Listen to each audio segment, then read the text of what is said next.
ଭାବୁଛନ୍ତି ମୁଁ କଣ ଗୋଟେ ଛୋଟ ପିଲା? ଆରେ ସଂସାର ଦେଖିବାରେ ଆପଣ ଯେତିକି ଅଭିଜ୍ଞତା ହାସଲ କରୁଛନ୍ତି ମୁଁ ବି ମଧ୍ୟ କୌଣସି ଗୁଣ କମ୍ ନୁହେଁ। ତା ଛଡ଼ା ବାହାଘର ଏସବୁ କହିବାର କିଛି ମାନ ନଥାଏ।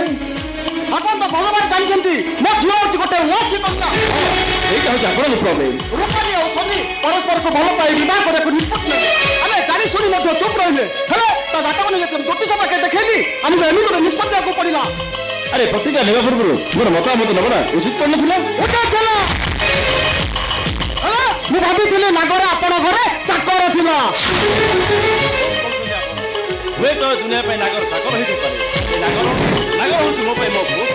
ଆରେ ମୁଁ ତାକୁ ପିଲାଟି ଦିନ ପାଳି ପୋଷି ବଡ଼ କରିଛି। ହଁ ସେଟା ତ ମୁଁ ନିଜ ଆଖିରେ ଦେଖିଛି। ନାଗର ବ୍ୟବହାର ମୋତେ ବହୁତ ଭଲ ଲାଗିଲା। ସେଥିପାଇଁ ମୁଁ ଏମିତି ଗୋଟେ ସୁଯୋଗକୁ ହାତଛଡ଼ା କଲିନି। ସେଇ ତ ହେଉଛି ଦୁଃଖର କାରଣ। ଯୋଉଥିପାଇଁ ଆପଣଙ୍କ ଝିଅର ଗ୍ରହଦୋଷ କରିବା ପାଇଁ ନାଗରକୁ 3 ମାସ ବିତସ କରି ରଖିଛନ୍ତି। ନାଗର ମୋ ପୁଅ ନହେଲେ ବି ମୋ ପୁଅ ପରିକା। ଆଉ ରୂପାଲିକୁ ସେ ଭଲ ପାଇ ବାହା ହେବାକୁ ଯାଉଛି, ସେ ହେଉଛି ମୋ ପୁଅ। ହେଲେ ଆପଣଙ୍କ ପରିବାରରୁ ଗୋଟେ ଝିଅକୁ ବୋହୂ କରି ଆଣିବାକୁ ହେଲେ ମୋର ଆଉ ଗୋଟେ ପୁଅ କ'ଣ ବଳି ପଡ଼ିବା ନିହାତି ଦରକାର। ତା ଛଡ଼ା ଏ ଦୁନିଆରେ ଆପଣଙ୍କୁ ଆଉ କେହି ମିଳିଲେନି। ନାଇଁ ନାଗର ତ ଆପଣ ଦୂର କହିଯାଇଥିଲେ ନା। ମୁଁ ଘରୁ ଚଳି ଯାଇଥିଲି। ସେଇଟା ମୋର ବ୍ୟକ୍ତିଗତ ଆଉ ପାରିବାରିକ କଥା ଥିଲା। ଯଦି ବନ୍ଧୁତାକୁ ଖାତିର ନ କରି ତମେ ନାଗରକୁ ବଞ୍ଚିବାର ବାଟ ଦେଖିଥାନ୍ତ ତାହେଲେ ମୁଁ ବେଶୀ ଖୁସି ହେଇଥାନ୍ତି। କିନ୍ତୁ ଆପଣ ତାହା ନ କରି ନିଜର ସ୍ୱାର୍ଥ ହାସଲ କରି ନାଗରକୁ ମରଣ ବାଟକୁ ଠେଲିଦେଲେ। ଏଟାକୁ କ'ଣ ମଣିଷ ପଡ଼ିଆ କୁହନ୍ତି? ହଁ ଆପଣ ମୋତେ ସ୍ୱାର୍ଥପର ବୋଲି ଭାବିପାରନ୍ତି। ତା ଛଡ଼ା ମୋର କିଛି ଅନ୍ୟ ଉପାୟ ନଥିଲା। ଚେଷ୍ଟା କରିନାହାନ୍ତି। ଆପଣ ଜଣେ କେବଳ ପୋଲିସ ଅଫିସର। ଏ ଅସାମାଜିକ ଦୁନିଆରେ ଆପଣ ବହୁତ ଲୋକ ସହିତ ଦେଖା ସାକ୍ଷାତ ହୋଇଥିବ, ସେମାନଙ୍କ ଭିତରୁ କାହାକୁ ସିଲେକ୍ସନ କରିବାକୁ। କିନ୍ତୁ ଆପଣ ତାହା ନ କରି ନାଗର ଭଳି ଗୋଟେ ପିଲାକୁ ରାଜକିଶୋର ବାବୁ ଏଭଳି ପରିସ୍ଥିତିରେ ମୁଁ କ'ଣ କରିବି ଚିନ୍ତା କରିପାରୁନି। ଦେଖନ୍ତୁ ଯାହା ତ ହେଇଯାଇଛି ତାକୁ ପରିବର୍ତ୍ତନ କରିହେବନି। ବର୍ତ୍ତମାନ ଆପଣ ଯାହା ସ୍ଥିର କରିବେ ସେଇଟା ହିଁ ହବ। ଆରେ କ'ଣ ଅସ୍ଥିର କରିବେ? ନାଗର ଏ ଘରୁ ଗଲା ପରେ ମୋ ସମୁଦ୍ର ଘରେ ଆଶ୍ରୟ ନେଇଥିଲା। ମୁଁ ଦେଇଥିବା 1,00,000 ଟଙ୍କାରେ ମୋ ସମୁଦ୍ର ଆରୋଗ୍ୟ ଲାଭ କଲେ। ମୁଁ ଦେଇଥିବା 1,00,000 ଟଙ୍କାରେ ମୋ ସମୁଦ୍ର ଆରୋଗ୍ୟ ଲାଭ କଲେ। ଆପଣ କୋଉ ପରିସ୍ଥିତିରେ ନାଗରକୁ ପାଇଲେ, ନାଗର କୋଭଳି ପରିସ୍ଥିତିରେ ବିବାହ ପ୍ରସ୍ତାବକୁ ରାଜି ହେଲା ସେ କଥା ମୁଁ ଜାଣିନି କି ଜାଣିବାକୁ ଇଚ୍ଛା ପ୍ରକାଶ କରିବି। ହେଲେ ନାଗର ପାଖରେ ମୁଁ ଏକ ପ୍ରକାର ଅପରାଧୀ। ଯୋଉଥିପାଇଁ ଝିଅ ବାହାଘର କରିବି ମୁଁ ତାଙ୍କ ଘରେ ପାଦ ରଖିବାକୁ ମୁଁ ନିଜକୁ ଲଜ୍ଜା କରୁଛି। ଆଉ ରହିଲା 1.5 ମାସ ପରେ ଆପଣଙ୍କ ଝିଅର ଗ୍ରହଦୋଷ ଘଟିବ। ତେଣୁ ଆପଣଙ୍କ ଝିଅ ବାହା ବିଧବା ହେବ କି ସ୍ୱାମୀ ପରିତ୍ୟକ୍ତ ହେବ କି ସେ ଆଉ କାହାକୁ ବାହା ହେବ। ତେଣୁ ମୋ ପୁଅ ଜାଗାରେ ଆଉ କି ହେଲେ ଆପଣଙ୍କୁ ଦୁଃଖ କରିବାରେ କ'ଣ ଅଛି? ବରଂ ସମୟ ଆସିବା ପର୍ଯ୍ୟନ୍ତ ଆପଣଙ୍କୁ ଅପେକ୍ଷା କରିବାକୁ ପଡ଼ିବ। ହଁ ଠିକ ଅଛି। ଆପଣ ଯେମିତି ନିଷ୍ପତ୍ତି ନେବେ ସେଇଟା ହିଁ ହବ। ମୁଁ ଆସୁଛି। ମଣିଷ କିପରି ଅନ୍ଧ ହୋଇଯାନ୍ତି ସେ କଥା ମୁଁ କିଛି ବୁଝିପାରୁନି। ହେଲେ ନାଗର କିଏ ନାଗର, ତୁ ଜାଣି ଶୁଣି ଏତେ ବଡ଼ ଭୁଲ କଲୁ କାହିଁକି? ତୁ କାହିଁକି ମୋତେ ଚିନ୍ତା ରାଜ୍ୟରେ ଛନ୍ଦି ଯାଇ ମୋତେ ବାଟ ଗଳା କରିଦେଲୁ? ତୋ ଭାବନାର ଅନ୍ତ ନାହିଁ। ଜୋହାର ବାବୁ, କିଏ କିଏ ତମେ? ମୋ ପରିଚୟ ଜାଣି ଆପଣଙ୍କର କିଛି ଲାଭ ହବନି ବାବୁ। ହେଲେ ହଠାତ୍ ମୋ ରୁମକୁ ବସି ଆସିଲ କାହିଁକି? କିଛି ଚୋରି କରି ଏଠି ନେଇଯିବାକୁ ଆସିନି ବାବୁ। ହେଲେ କାହିଁକି ଆସିଛ? କିଛି ସତ କଥା ଜାଣିବାକୁ। ସତ କଥା? ଆରେ କୋଉ ସତ କଥା? କିଛି କହୁନ କାହିଁକି? କୋଉ ସତ କଥା ଜାଣିବା ପାଇଁ ଆସିଛ? ବାବୁ ନାଗର ନାଗର? କ'ଣ ନାଗର? ନାଇଁ, ନାଗର ବିଷୟରେ କିଛି ସତ କଥା ଜାଣିବାକୁ ଆସିଛି। ତାମାନେ ତମେ ନାଗରକୁ ଜାଣିଛ? ଏଇ ଅଳ୍ପ କିଛି ଦିନ ହେଲା ରାଜକିଶୋର ବାବୁଙ୍କ ଘରର ଚୋଇ ହେବା ପରେ। କିନ୍ତୁ ତମେ? ମୋର ଏଇ ଦୁନିଆରେ କେହି ନାହାନ୍ତି ବାବୁ। ତାଙ୍କରି ଘରେ ମୁଁ ଅନେକ ବର୍ଷ ହେଲା ରହିକି କାମ କରି ଆସିଛି। ଭାରି ଭଲ ପିଲାଟେ ବାବୁ। ତାକୁ ଦେଖି ସାରିବା ପରେ ମୋ ମା ମନଟା ଜମା ବୁଝିଲାନି। ସେଇଥିପାଇଁ କିଛି ସତ କଥା ତା ବିଷୟରେ ଜାଣିବାକୁ ମୁଁ ଏଠିକି ଚାଲି ଆସିଛି। ହେଲେ ନାଗର ପାଖରେ ତମର କାମ କ'ଣ? ମୋ ହୃଦୟରେ ଯୋଉ ଆବେଗ ସୃଷ୍ଟି ହେଇଛି ତା ସତ କି ନା ମୁଁ ଜାଣିବାକୁ ଆସିଛି। କି ଆବେଗ? ମାତୃତ୍ୱର ଆବେଗ। ବାବୁ, ଆଜିକୁ 30 ବର୍ଷ ତଳେ ପରିସ୍ଥିତିରେ ପଡି ମୁଁ ମଧ୍ୟ ମୋ ପୁଅ ଏ ଦୁନିଆର ରାସ୍ତା କଡ଼େ ଫିଙ୍ଗି ଦେଇଥିଲି। ଆରେ ନାଗର ହେଇଥିବ। କେବଳ ସେଇଥିପାଇଁ ସମସ୍ତଙ୍କୁ ନ ଜଣେ ମୁଁ ସେଠୁ ଲୁଚି ଲୁଚି ଚାଲି ଆସିଛି ବାବୁ। ଆପଣଙ୍କୁ ହାତ ଯୋଡ଼ି ଅନୁରୋଧ କରୁଛି ବାବୁ, ଥରୁଟିଏ ମତେ କହିଦିଅନ୍ତୁ ବାବୁ, ଆପଣ ନାଗରକୁ କୋଉଠୁ ପାଇଥିଲେ? କୁହନ୍ତୁ ବାବୁ, ଆପଣ ନାଗରକୁ କୋଉଠୁ ପାଇଥିଲେ? ମୁଁ ସତ କଥା କହିବାକୁ କେବେ ହେଲେ ଅସୁବିଧା ମନେ କରିବିନି। ସେତେବେଳେ ମୋ ଅନୁକୂଳରେ ଥାଏ, ମୋ ବାପାଙ୍କ ବିଜନେସ୍ ଦେଖୁଥାଏ। ହେଲେ ମୋ ବାହାଘର ପରେ ମୋ ସ୍ତ୍ରୀର ସନ୍ତାନ ଜନ୍ମ ହେବାକୁ କିଛି ଅସୁବିଧା ଥିଲା। ସେଥିପାଇଁ ପ୍ରତ୍ୟେକ ସୋମବାର ଦିନ ମୁଁ ନାଗେଶ୍ୱର ମନ୍ଦିରକୁ ଯାଉଥିଲି। ହେଲେ ତା ପରଦିନ ସକାଳେ ନାଗେଶ୍ୱର ମନ୍ଦିରରେ नागेश्वर मंदिर बेढ़ारे गोटे कला शिशु देखी मंदिर पूजार हठात चित्कार कर धीरे धीरे किसी लोक जमा हो गले किसी लोक असहाय लोक कम कर विवेचना करते आम स्वामी स्त्री जन से पिलाटी नहीं आम घर को नहीं ना देलु नागेश्वर आम सौभाग्य घर को नेला मो स्त्री गर्भर सन्तान जन्म होते तार दुर्भाग्य से नागेश्वर नागर पालटी गला कला नागर नागर परिचय स्त्री लोक कर चलीगला हठात मो कथा शुण शुण से स्त्री लोक चलीगले कहीं ताने स्त्री लोक पुओ कौन नागर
ମ୍ୟାଡାମ ଚା ଚା ନିଅନ୍ତୁ। ଚାନ୍ଦୁଆଟା ବେ ମଣିଷ ମାନେ ସମାଜରେ ରୁହନ୍ତି, ଆଉ କେହି କେହି ମଣିଷ ବୋଲି କହନ୍ତି, ଆଉ କେହି କେହି ଜାନର ବୋଲି କହନ୍ତି। ଯୋଉଟା ଭାବିଲେ ବି ମୋର କିଛି କହିବାର ନାହିଁ। ଦେଖୁଛ ଦେଖୁଛ ରୂପାଲି, ତମେ ଗୋଟେ କଥା ପଚାରିଲେ ସେ ସହ କେମିତି ଭାଷଣ ଶୁଣୁଛି, ଭାଷଣ ଶୁଣିବା ପାଇଁ ନୁହେଁ, ବୁଝେଇ ଦଉଥିଲି।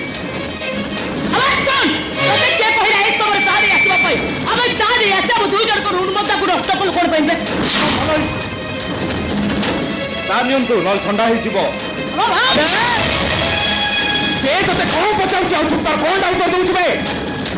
ଉତ୍ତରକୁ ଅପେକ୍ଷା କରିଥିଲେ ପୁଣି ମତେ ଚାହାଟା ଗରମ କରିବାକୁ ପଡିଥାନ୍ତା। ଚା ଗରମ କରିବା ପଡିଥିଲେ ତୁ ଗରମ କରିବାକୁ ବାଧ୍ୟ।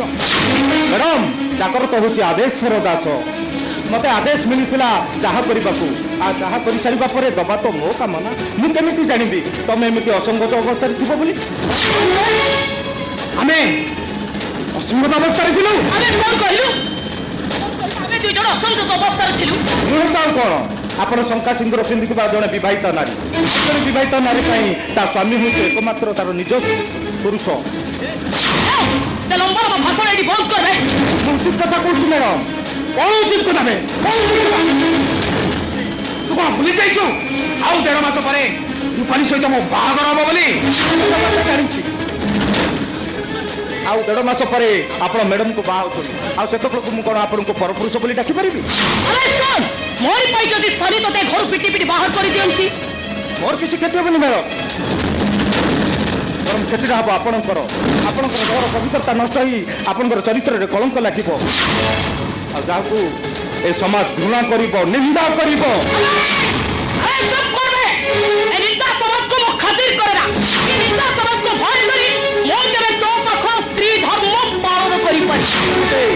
ପତି ଧର୍ମ ପାଳନ କରିବାକୁ ପଡିବ। କଣ ପତି ଧର୍ମ ପାଳନ କରିବ? କଣ କରିବେ? କଣ କରିବେ?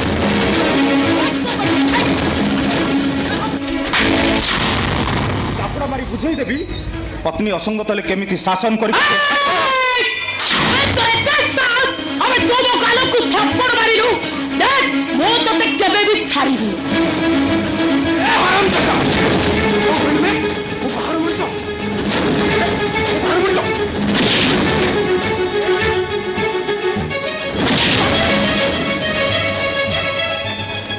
ଇଏ ଭୁଲ କରିଛି, ମୋ ଠାରୁ ଦଣ୍ଡ ପାଇ। ମୁଁ ଏଇଠି ଦଣ୍ଡ ଦିଅନ୍ତୁ, ମାତ୍ର ମୁଁ ଜୋର କରି କହିବି ମୁଁ ଭୁଲ କରିନି। ତୁ ମୋ ଗାଲକୁ ଯୋଉ ହାତରେ ଥାପ୍ପଡ଼ ମାରିଛୁ, ସେଇ ହାତରେ ମୋ ଗୋଡ଼ ଧରି ଭୁଲ ମାରି। ନାଇଁ ମ୍ୟାଡାମ, ମୁଁ ଆପଣଙ୍କର ଅନ୍ୟାୟ ଉପଦେଶକୁ ମାନି ନେଇ ପାରିବିନି। ମୁଁ ମାନିବାକୁ ବାଧ୍ୟ। ଆମ ସ୍ୱାମୀ ସ୍ତ୍ରୀ ଭିତରର କଥା, ତମେ ବାହାର ଲୋକ କିଏ କଥା କହିବ?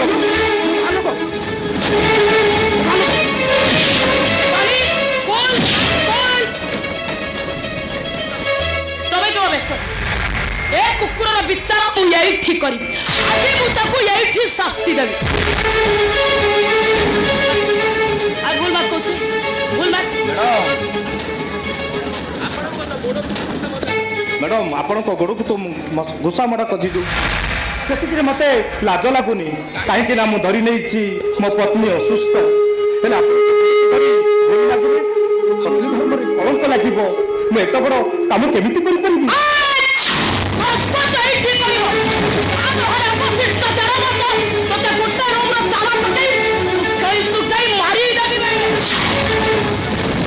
ମୁଁ ମରିଗଲେ ଦୁଃଖ ନାହିଁ ମ୍ୟାଡାମ, ସ୍ୱାମୀ ମରିବା ଅପରାଧରେ ତମକୁ ମହାପାପ ମୁଣ୍ଡେଇବାକୁ ହବ। ନିଜ ପାପ ଯଦି ମୁଣ୍ଡେଇବା ପାଇଁ ଆପଣ ବଦକଳ୍ପିତ, ତାହେଲେ ଦେଖନ୍ତୁ ମୁଁ ଭୁଲ ମାଗିଲେ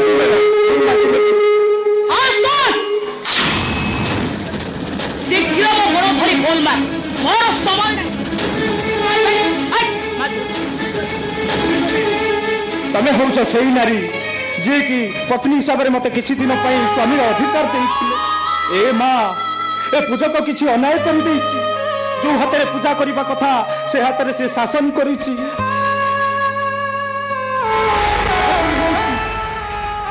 ମତେ କ୍ଷମା କରିଦିଅ, ମୁଁ ତମ ଗୋଡ଼ ତଥାସ୍ତୁ।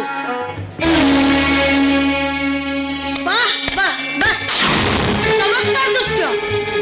ଭକ୍ତ ଭଗବାନଙ୍କ ଦୃଶ୍ୟ ଦେଖି ମୋ ଆଖି ପୁରା ପବିତ୍ର ହେଇଗଲା।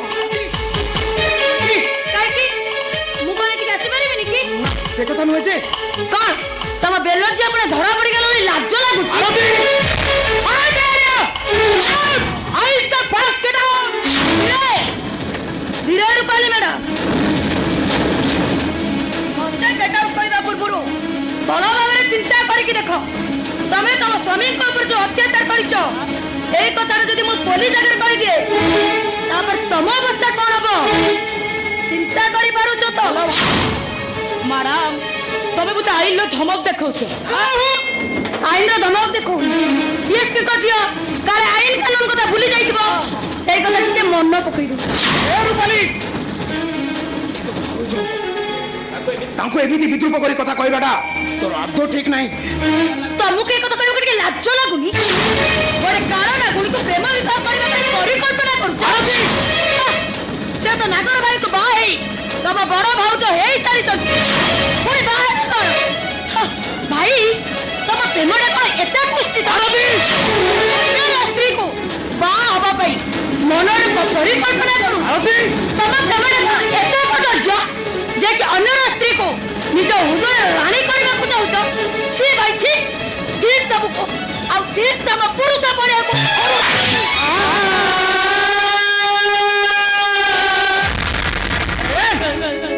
भाई सहित विद्रूप करी कथा बार्ताबो ए चिरी की दी फाल कर देबे अबे आगोदी एमिति मो सहित समालोचित भाबरे कथा बार्ता करछो भूली जीबी तू मो साना भौणी बोले बोले कर्म आछे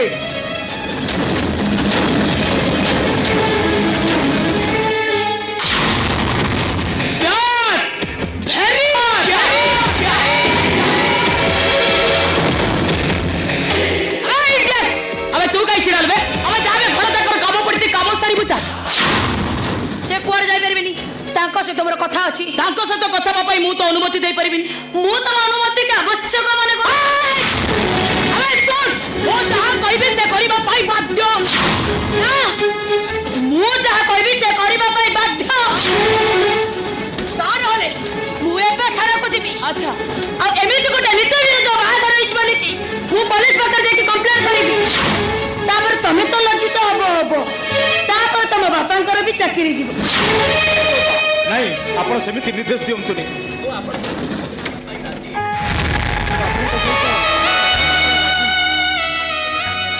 काहीकि मेड़ काहीकि एमिति गोटे तुच्छा कथाटा को नहीं कादू भितर गोड़ परे गोड़टा को महिला करूछंती कहिल मो बोमा सहित दीपद कथा हेले कोन तम कथार भंडार सरी जाउछि ना मो चाकर स्वामी देवता स्वामी पलटि जाउछि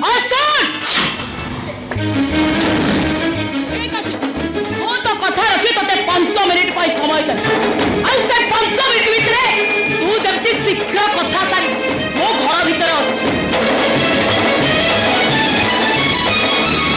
आरती मां तमे एठी काहे के आस्थिलो आसितिली तम विवाह जीवन रो सुख देखिबा को एठी आछि देखि मो मन पुरी गला आ मो पेट भी भरी गला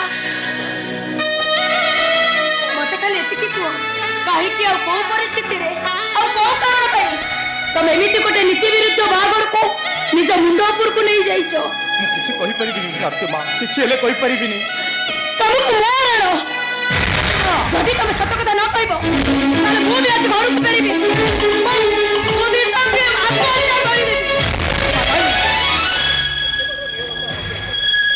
आरती मां तमे एते बड़ नियमटा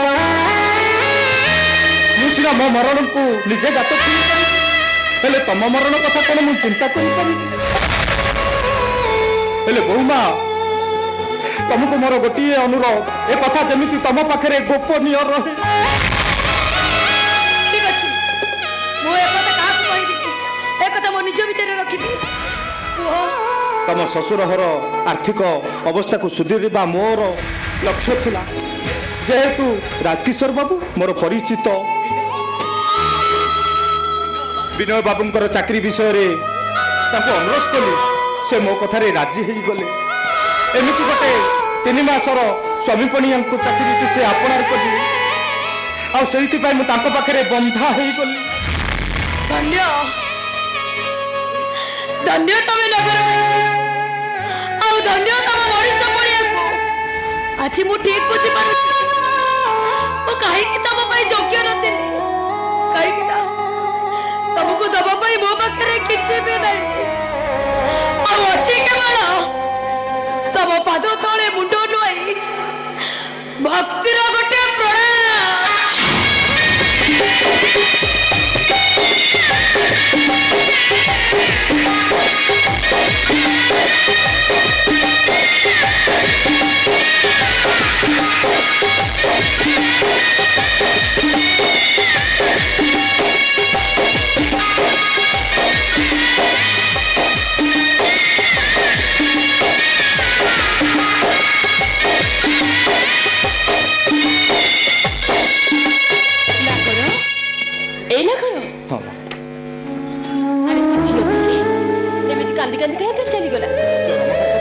मते पिलादिनु पाली पोषी बड़ करथिले से तांकरी झियो अनंत बाबू मते पुओ भाबे ग्रहण करिसंती से होचंती तांकर बड़ बहु धनंजय बाबू। को धनंजय बाबू? जगतपुर रे तांकर घर। अच्छा कहिलो केमिति का लोक सी? से भारी भल मनीष देवतांक सहित समान हेले तांकर एते की तांकर दुई पुओ मनीष होई पारिलेनी सब बेले तांक सहित बड़ी झगड़ा कले। आउ तांको स्त्री? तांकर स्त्री नाहंती मां तांकर दुई पुओ आउ जणे हेले मां तमे तांको विषय रे एते जानिपा पई काई चेष्टा करूछ? मो जीवन भी मु जणे धनंजय चौधरी को जानी थी।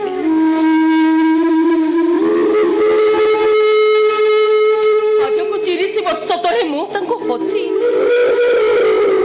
खोजुची जे खोजुची आ तांको पाउनी। मां नहीं नहीं ए धनंजय चौधरी से नुंती। अच्छा छाड़ सी कथा। अच्छा मते कहलु रूपाली मां मते खोजुथिले? हां हां तुमको खोजुथिले तुम किछि नई कुआड़ चली जाइथिलो बोली केते ना केते कथा कहउथिले हेले मां तुम कुआड़ जाइथिलो? आकाशर चांद धरी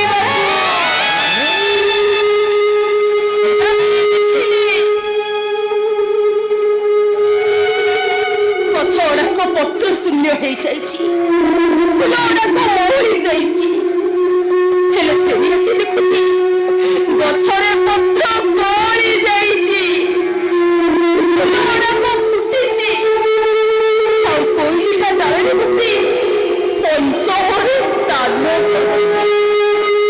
ତତେ ଅନେକ ରଖିଲି ଏମିତି କେମିତି ହେଲା? हेले मां तमे कोन कहउछ जे मु किछि बुझी पारुनी। କେମିତି ବୁଝିବୁ ତୁ?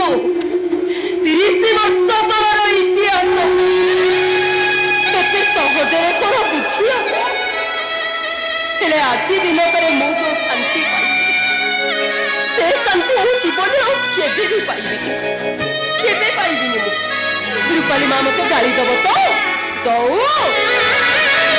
ରୂପାଲି ମା ମତେ ମାଡ଼ ମାଡ଼ି ଶାସନ କରିବ ତ କରୁ।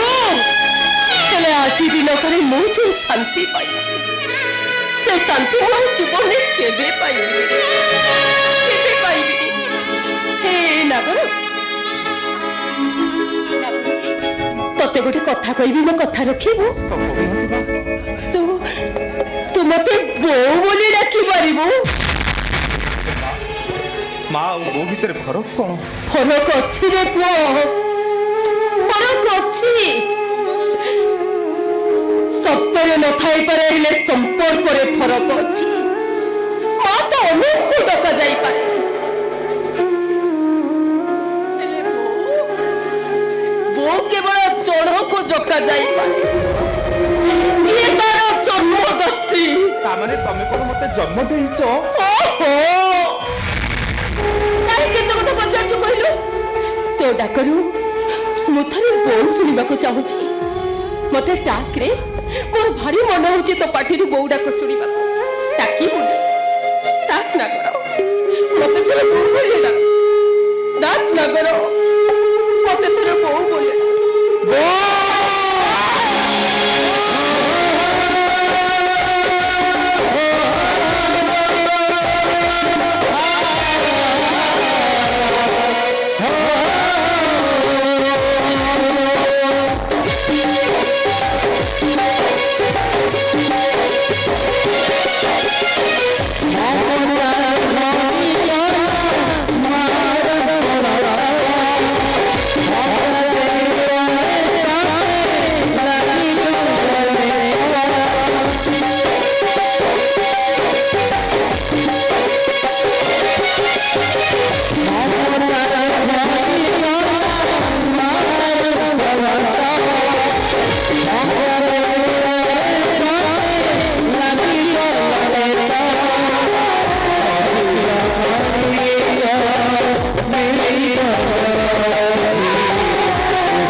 କାହିଁ ଡାକୁଛ କଣ ଦରକାର କିଏ ତମେ ଆଜ୍ଞା ଏତେ ଗୁଡ଼ାର ପ୍ରଶ୍ନ ଉତ୍ତର ଦେବି କେମିତି ମୁଁ ତାହେଲେ ଗୋଟି ଗୋଟି କରି କୁହ ଆପଣ ବ୍ୟସ୍ତରେ ଅଛନ୍ତି ଲାଗୁଛି ହଁ ବ୍ୟସ୍ତର ଅଛି ଆଉ ଟେନସନ ବି ଅଛି ଆପଣଙ୍କୁ ଟଙ୍କା ଦରକାର ମାନେ ମାନେ ଆପଣ ଗୋଟେ ଟଙ୍କାର ବ୍ୟସ୍ତତାରେ ବଢୁଛନ୍ତି ଜଣା ପଡୁଛି ତମେ ତମ କଥା କୁହ ମୁଁ ତ ମୋରି କଥା କହୁଛି ଆଜ୍ଞା ଆପଣଙ୍କୁ ଟଙ୍କା ଦରକାର ମୋର ଟଙ୍କା ଦରକାର କାହିଁ ମୁଁ ତ ତମକୁ କହିଲି ଠିକ ଅଛି ଆପଣ ଯୋଉ ଗଛ ଲଗେଇଛନ୍ତି ସେ ଗଛର ଫଳିବା ପର୍ଯ୍ୟନ୍ତ ଟଙ୍କା ସେ ସିଜନକୁ ଅପେକ୍ଷା କରି ଚଳନ୍ତି ହେଲେ ସେ ଚଳିବା ପୂର୍ବରୁ ଆପଣ ଯୋଉ ଷ୍ଟକ୍ ରଖିଥିବା ପଇସାରୁ ଟିକେ ଟିକେ କାଢି ଆଣି ଖର୍ଚ୍ଚ କରନ୍ତି ଷ୍ଟୋର ବି ରଖିଛି ଆଉ ଗାଡି ଖର୍ଚ୍ଚ କରି ରଖିଛି ସେଇଠୁ କୋଉଥିରେ ରଖନ୍ତି କାଠ ବାକ୍ସ ନା ଲୁହା ବାକ୍ସ କାଠ ବାକ୍ସ ରଖିଲେ ଉଇ ଲାଗିଯିବ ଲୁହା ବାକ୍ସରେ ରଖିଲେ କଳଙ୍କି ଲାଗିଯିବ ରଖନ୍ତି କୋଉଥିରେ ଓ ଯୋଉଥିରେ ବି ରଖିଥାଏ ସେଥିରେ ତମର କଣ ଥାଏ ଯେ ଠିକ ଅଛି ଦେଖ ଟଙ୍କାର ଆବଶ୍ୟକତା ପଡୁଛି ଯୋଉ ଗଚ୍ଛିତ ଟଙ୍କା ରଖିଛନ୍ତି ସେଥିରୁ କିଛି ଦିଅନ୍ତୁ ମୁଁ ଆପଣଙ୍କୁ 3 ମାସରେ ଡବଲ କରିଦେବି ଆଉ ଦେଶ ଲାଭ ପାଇବ ଆପଣ ବି ଲାଭ ପାଇବେ ଆଉ ମୁଁ ବି ମାଗଣାରେ ଦେଶ ସେବା କରିପାରିବି ବୁଝିଲି ବୁଝିଲି ତାହେଲେ ତମେ ଗୋଟେ ଚିଟଫଣ୍ଡ ସଂସ୍ଥାର ଏଜେଣ୍ଟ ବୋଧେ ମୁଁ କଣ ଚିଟିଫଣ୍ଡ ସଂସ୍ଥାର ଏଜେଣ୍ଟ ନୁହେଁ ମୁଁ ବ୍ରାଞ୍ଚ ମ୍ୟାନେଜର ମୁଁ କୌଣସି ଚିଟିଫଣ୍ଡ ନୁହେଁ ନିଅନ୍ତୁ ଆଜ୍ଞା ନିଅନ୍ତୁ ମୁଁ ପ୍ଲାନ୍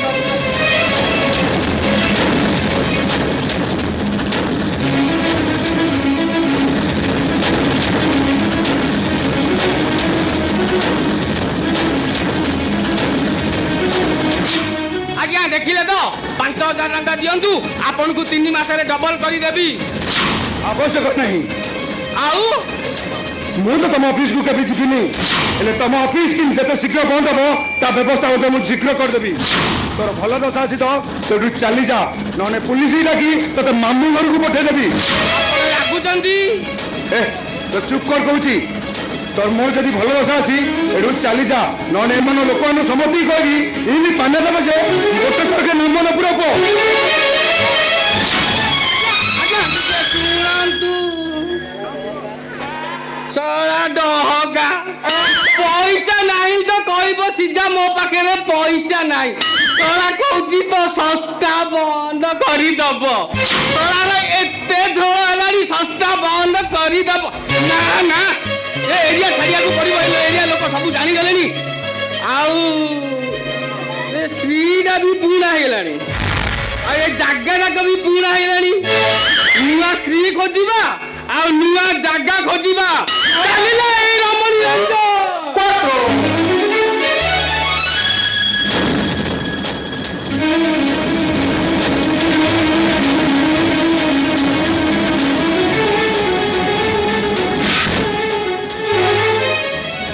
ଆରତି କଣ ପାଇଁ ତମେ ମୋ ପ୍ରଶ୍ନର ଉତ୍ତର ନ ଦେଇ ଚାଲି ଆସିଲ ଆବଶ୍ୟକ ମନେ କରେନି କଣ କହିଲ ମୋ ପ୍ରଶ୍ନର ଉତ୍ତର ଦେବ ତମେ ଆବଶ୍ୟକ ମନେ କରୁନ କାଇଁ ମୁଁ ଏମିତି କଣ ଗୁରୁତ୍ୱପୂର୍ଣ୍ଣ ଭୁଲଟା କରିଦେଇଛି ଯେ ତମକୁ କହିବ ଦେବି ଏଇଠି ହଁ ତମେ ଦବ ମତେ ସିଧା କୁହ ଘରୁ ଗୋଡ଼ କାଢି ବାହାରକୁ ଯିବାକୁ ତମକୁ କିଏ ଅନୁମତି ଦେଇଥିଲା କାଇଁ ମୋର ଏକୁଟିଆ ଯିବାର ସ୍ୱାଧୀନତା ନାହିଁ ନା ନିଜ ସ୍ତ୍ରୀ ଏକୁଟିଆ ଘରୁ ବାହାରକୁ ଚାଲି ଯାଉଛି ବୋଲି ନିଜ ଆତ୍ମସମ୍ମାନ ଉପରେ ହାତ ଆସିବ ଓ ଲାଗୁଛି ଯୁକ୍ତି କରନି ମୋ ପ୍ରଶ୍ନର ସିଧା ଉତ୍ତର ଦିଅ ତୋ ପ୍ରଶ୍ନର ଉତ୍ତର ମୁଁ ଦଉ ଶୁଣ ନାଗରକୁ ଦେଖାଗଲା କେହି ବୌମାକୁ ମୁଁ ଅନୁମତି ଦେଇଥିଲି ତମେ ଅନୁମତି ଦେବାକୁ କିଏ ମୁଁ ତ ବାପା ମୋର ଶ୍ୱଶୁର ଏ ଘର ମୁଳେ ମଧ୍ୟ ହେଇପାର ତମ ଏ ଘର ମୁରବୀ ହେଲେ ସିଏ ମୋ ସ୍ତ୍ରୀ ଜଣେ ସ୍ତ୍ରୀ ଗୋଡ଼ କାଢି କାଢି ବାହାରକୁ ଯିବାକୁ ହେଲେ ତା ସ୍ୱାମୀର ଅନୁମତି ନେବା ଦ୍ୱାରା ପ୍ରଥମ ଧର୍ମ ଏତିକି ତମ ମୁଣ୍ଡ ପଡ଼ିଆ ଜଣା ନାହିଁ ବଡ଼ ଭାଇ ତମେ ତମର ହିତାହିତ ଜ୍ଞାନ ଭୁଲି ଗଲେନି ବାପାଙ୍କୁ ଏମିତି କଥାବାର୍ତ୍ତା କରିବାକୁ ତମ ବିବେକ ଟିକେ ତମକୁ ବାଧା ଦଉନି ମୋ ବିବେକକୁ ବାଧା ଦଉନି ମୁଁ ବାପାଙ୍କୁ ଜବାବ ମାଗୁନି ଜବାବ ମାଗୁଛି ମୋ ସ୍ତ୍ରୀକୁ କଣ ପାଇଁ ସେ ନାଗରକୁ ଦେଖା କରିବାକୁ ଯାଇଥିଲା ନାଗର ତାର କିଏ ହେଉଛି ଏ ଘରର ସଦସ୍ୟ ମୁଁ ଯେମିତି ଏ ଘରର ପୁଅ ମୁଁ ତାକୁ ଜନ୍ମ ନ କଲେ ମଧ୍ୟ ନାଗର ହେଉଛି ଏ ଘର ଆଉ ଗୋଟେ ପୁଅ କାହାକୁ ନେଇ ତାକୁ ଏ ଘରକୁ ଆଣି କହିବ ସେ ମୋର ପୁଅ ମୁଁ କଣ ମାନିବାକୁ ବାଧ୍ୟ ଓହୋ ଆରେ ତମେ କାହିଁକି ରାଗୁଛ କହିଲ ମାନିଗଲେ ତମର ଅସୁବିଧାଟା କଣ ହଉଛି ତା ଛଡା ନାଗର ଭାଇ ତ ଏ ଘରର କୌଣସି ପର ଲୋକ ନୁହନ୍ତି ନା ସେ 1,00,000 ଟଙ୍କା ଦେଇନଥିଲେ ବାପାଙ୍କର ଅପରେସନଟା ହେଇନଥାନ୍ତା ଏ କଥା କଣ ତମେ ଭୁଲି ଯାଇଲଣି ତାହେଲେ ସେ କଣ ମୋ ସ୍ତ୍ରୀ ଉପରେ ଅଧିକାର ସମସ୍ତ କରିବ ତମେ ଏମିତି ଅସଙ୍ଗତ କଥା କଣ କହିଥାଉଛ କହିବାକୁ ବାଧ୍ୟ ହଉଛି ତା ସହିତ ତମର କିଛି ଏମିତି ଗୋପନ ସମ୍ପର୍କ ସୃଷ୍ଟି ହୋଇଛି ସେଥିପାଇଁ ତମେ ସ୍ୱାମୀକୁ ହତାଦର କରି ତାକୁ ଦେଖା କରିବାକୁ ଯାଇଥିଲ। ତମ ମୁଣ୍ଡ କଣ ଖରାପ ହେଇଗଲାଣି? ତମେ ଏମିତି କଣ କଥାବାର୍ତ୍ତା କରି ଯାଉଛ? ନାଗର ହଉଛି ତମ ପାଇଁ ଗୋଟେ ପର ପୁରୁଷ ଆଉ ଗୋଟେ ବିବାହିତ ପତ୍ନୀ ସେଇ ପୁରୁଷକୁ ଦେଖା କରିବାକୁ ଯାଏ ମାନେ ତାର କିଛି ମନ୍ଦ ଉଦ୍ଦେଶ୍ୟ ଥାଏ। ଛି ଛି ଛି ଏତେ ବିକୃତ ଚିନ୍ତାଧାରା ତମର। ଇଏ କରିଥିଲେ ମୁଁ ତ ଖାଇବାକୁ ଦଉଥିଲି ଏଇଟା କରିଦିଅ ସେଇଟା କରିଦିଅ ଏମିତି କେତେ କଥା କହୁଥିଲି କାଇଁ ସେତେବେଳେ ତ ତମେ ବାରଣ କରିଦଉଥିଲା। ବାରଣ କରିନଥିଲି ମାନେ ନୁହଁ ଯେ ମୁଁ ତମ କାର୍ଯ୍ୟକୁ ଅନ୍ତର ସହ ସମର୍ଥନ କରୁଛି। ବଡ଼ ଭାଇ ମୁଁ ତୁମକୁ ହାତ ଯୋଡ଼ି ଅନୁରୋଧ କରୁଛି ଦୟାକରି ନାଗର ଭାଇ ଉପରେ ଏମିତି ମନ୍ତବ୍ୟ ଦେବା ବନ୍ଦ କର କାରଣ ନାଗର ଭାଇ ପଇସା ନ ଦେଇଥିଲେ ବାପାଙ୍କର ଅପରେସନ ହେଇପାରିନଥାନ୍ତା। ତମେ ଏସବୁ କଣ ଭୁଲି ଯାଉଛ? ଆମ ଘରର ଅବସ୍ଥା ପାଇଁ ଭଗବାନ ତାଙ୍କୁ ଆମ ଘରକୁ ଦେବଦୂତ ସାଜି ପଠେଇଛନ୍ତି। ଚୁପ୍ କର କହୁଛି ଲାଜ ଲାଗୁନି ତୋର ନିଜର ଦିଦିଟା ଭାଇ ଦଉ ଗୋଟେ ପର ପୁରୁଷକୁ ଆଶା କରି ଭାଇର ସ୍ନେହ ଦଉଛୁ ହେଲେ ମୁଁ ତ ମନ ଭରି ଅପରାକୁ ନୁହଁ ଯେ ଗୋଟେ ବାରବୁଲାକୁ ଆଶା ଦେଇ ତାକୁ ପ୍ରଶଂସା କରିବି। ନାଇଁ ଆରେ ଏଇଟା ତାଙ୍କ ରୋଜଗାର କରି ଆମକୁ ଖାଇବାକୁ ଦଉଛୁ ବୋଲି ତ ମନକୁ ଯାହାକୁ ତାହା କରୁଛୁ ବାପ ଯିବ ଅପାର ବୋଲି କହିବୁ। ଏସବୁ କଣ ହେଇଯାଉଛି? ଆରେ ମୁଁ ନାଗର ଭାଇକୁ ଦେଖା କରିବାକୁ ଗଲି କଣ ମୁଁ ଏତେ ବଡ଼ ଭୁଲ କରିଦେଲି ସେଥିପାଇଁ ତମେ ବାପାକୁ ଆଉ ତମ ଭଉଣୀ ଏମିତି କଥାବାର୍ତ୍ତା କରୁଛ। ମୁଁ ତମକୁ ମଧ୍ୟ କହୁଛି ନାଗର ସହିତ ତମର କିଛି ଏମିତି ଗୋପନ ସମ୍ପର୍କ ସୃଷ୍ଟି ହୋଇଛି ତମେ ସେଥିପାଇଁ ତାକୁ ଦେଖା କରିବାକୁ ଯାଇଥିଲ। ତାହେଲେ ମୁଁ କହୁଛି ଶୁଣ ତମେ କେବେ ମଣିଷକୁ ଭଲ ପାଇପାରିବନି। ମଣିଷ ଭଳିଆ ଯୋଉ ବୁଦ୍ଧିଟା ଅଛି ତାକୁ ତମେ ଲୋପ କରିଚାରିଲଣି। ତମେ ପୁରୁଷ ଚକ୍ର କିନ୍ତୁ ତମେ ନାରୀ ଯିବା ପାଇଁ କେବେ ବି ଅଛନ୍ତି। ଓ ସେ ବାଜ୍ୟ କଥା ବନ୍ଦ କର। ଆଉ ମୂଲ୍ୟବାନ କଥା ଏଇଆ ଯେ ନାଗର ଭାଇକୁ ତମେ ସହିପାରୁନ। ଔଷଧ ବିକଳରେ ତମେ କାଟିଆ କାମୁଡୁଛ। ନାଗର ଭାଇଙ୍କ ତ୍ୟାଗ ଆଉ ଆଦର୍ଶ ପାଖରେ ତମେ ଛୋଟ ହେଇଯାଉଛ ସେଥିପାଇଁ ନିଜକୁ ଏମିତି ହଉଛ। ତମେ ପୁରୁଷ ହେଲେ କେବେ ବି ପୁରୁଷ ପଡେ ତମ ପାଖରେ। ଯୋଉ ପତ୍ନୀ ନିଜ ପତ୍ନୀକୁ ଛୋଟ କରି ତା ସ୍ୱାମୀକୁ ବଡ ମନେ କରେ ସିଏ ହୁଏତ ଭଲ ବୋହୂ ହେଇପାରେ ଭଲ ଝିଅ ହେଇପାରେ ତା ସ୍ୱାମୀ ପାଖରେ କେବଳ ଉତ୍ତମ ପତ୍ନୀ ହେଇପାରେ ନା। ତାହେଲେ ମୁଁ ବି କହୁଛି ଶୁଣ ଯୋଉ ପୁରୁଷ ଟଙ୍କାରେ ମଣିଷକୁ ତୁଳନା କରେ ସେ ହୁଏତ ଗୋଟେ ରୋଜଗାରିଆ ସ୍ୱାମୀ ହେଇପାରେ କିନ୍ତୁ ଗୋଟେ ବାପାର ପୁଅ କି ଗୋଟେ ଭଉଣୀର ଭାଇ ହେଇପାରେନି କି ଗୋଟେ ସ୍ତ୍ରୀର ଯୋଗ୍ୟ ସ୍ୱାମୀ ବି ହେଇପାରେନି।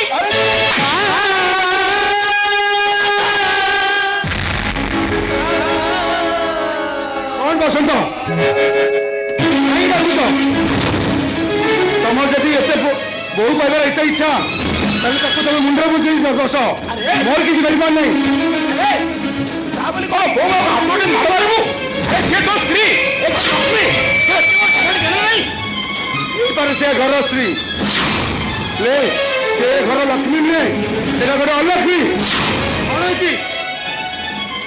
କେତେବେଳେ ଘରକୁ ଆସ କିଛି ନା କିଛି କଥାକୁ କେନ୍ଦ୍ର କରି ଏଇଟା ଘର ନା ଚିଡ଼ିଆଖାନା? ତମ ବେଳେ କିଛି ମୁଦ୍ରା ଆକାରରେ ଏଠି ବାସ କରୁଥିବ ତାହେଲେ ନିଶ୍ଚୟ ପୁତୁଳି ଆକାର ହେଇଥିବ। କଣ କହିଲ?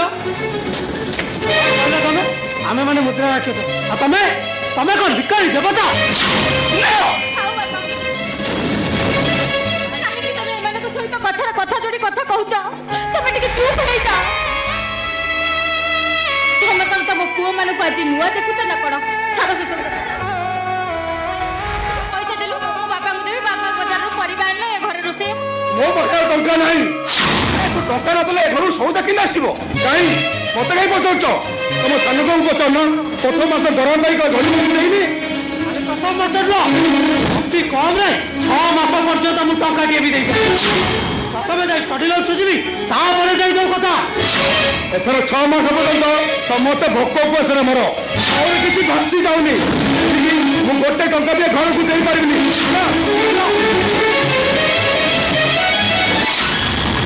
ସାନ ଭାଇ ତମେ ସବୁ ଟଙ୍କା କଣ ବ୍ୟାଙ୍କରେ ରଖିଦେଇଛ? ତମ ପାଖରେ କିଛି ତ ଚଳିବା ପାଇଁ ଥବ ନା ସେଥିରୁ କିଛି ଦଉନ ମୁଁ ବାବାଙ୍କୁ ପରିବା ପାଇଁ ଦେବି। ନା ଆଗରୁ ଯେମିତି ଘର ଚଳିଲା ଏବେ ଠିକ ସେମିତି ଚଳିବ। ହେଲେ ବଡ ଭାଇ ତ ସଫା ସଫା ମନା କରିଦେଲେ ପଇସା ଦେବେନି ବୋଲି। ମୋର ବି ସଞ୍ଚୟ ବଢି ଯାଇଛି। ଆମେ କଣ ସଞ୍ଚୟ ଭିତରେ ନଉ? ହେଲେ କାହିଁକି କାହିଁକି ଚାକିରି କଲା ପରେ ଏଇଟା କରିବି ସେଇଟା କରିବି ବୋଲି ଖୁସିରେ ନାଚ ଦଉଥିଲୁ? ମୁଁ ତ ବୁଝିପାରୁନଥିଲି। ଆଜି ମୁଁ ଠିକ ବୁଝିଛି। ତମମାନଙ୍କ ପିଛା ଟଙ୍କା ଖର୍ଚ୍ଚ କରିବା ମୋର ନିହାତି ବକାମି ଅଟେ।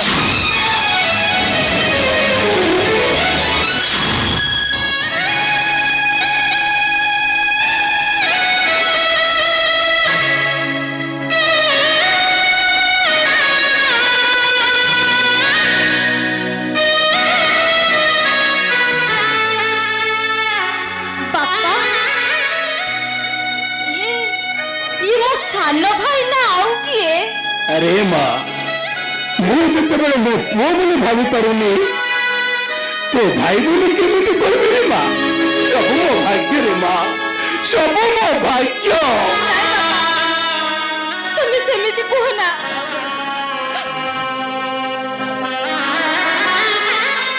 ଭାଉଜ ମତେ ବ୍ଲାଉଜ କିଣିବାକୁ 100 ଟଙ୍କା ଦେଇଥିଲେ। ତମେ ଜମା ବ୍ୟସ୍ତ ହୁଅନି, ମୋର ବ୍ଲାଉଜ ଅଛି। ମୁଁ ସେ 100 ଟଙ୍କା ଆଣି ଦଉଛି, ତମେ ଯାଇ ବଜାରରୁ ପରିବା ନେଇ ଆସିବ। ନାଇଁ ରେ ମା ନାଇଁ, 100 ଟଙ୍କାର ପରିବା ନେଇ ସିନା ଆମେ ଦିନେ ଦୁଇ ଦିନ ଚଳିଯିବା, ହେଲେ ତାପରେ ବାପା ଆଜି ସିନା ଭାଇ ରାଗିକି ଚାଲିଗଲେ, ହେଲେ ତାଙ୍କର କଣ ରାଗ କାଲିକି ଯାଇଥିବ? रे माँ एठी राग शांत हवा नवा कथा शुणे माँ गोटे हसिया बापा झील बंचार प्रश्न उठुची पेटू दी मुठा धारा जुगे प्रश्न उठुची रे माँ तू पर मत दूर कहलु मो लगी तू पर काम करी भावुची रे माँ मैं भावुची तो मुझे टे हस विज्ञा तो पेट को मुठे दाना चढ़ा तो बापा को भिका लगे पड़े माँ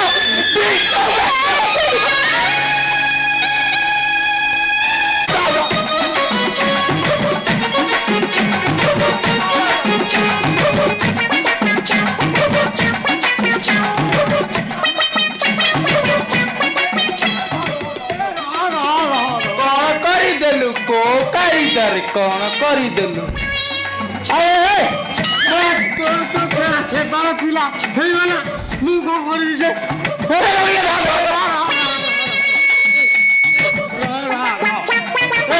मुझे हिसाब करे अरे तू ये मो जोड़ा आसारे तू मोरा जॉइन कलुटी जोड़ा आसारा गली फागण भाद्रव आश्विन कार्तिक मघुसुर पौष माघ अरे तो पूरा सेट हो जाऊँ हाँ तोर से आई होगी तो रहा अरे बाड़ी पड़ा गोटे पाद भी मुझे हेलो टिके रही जा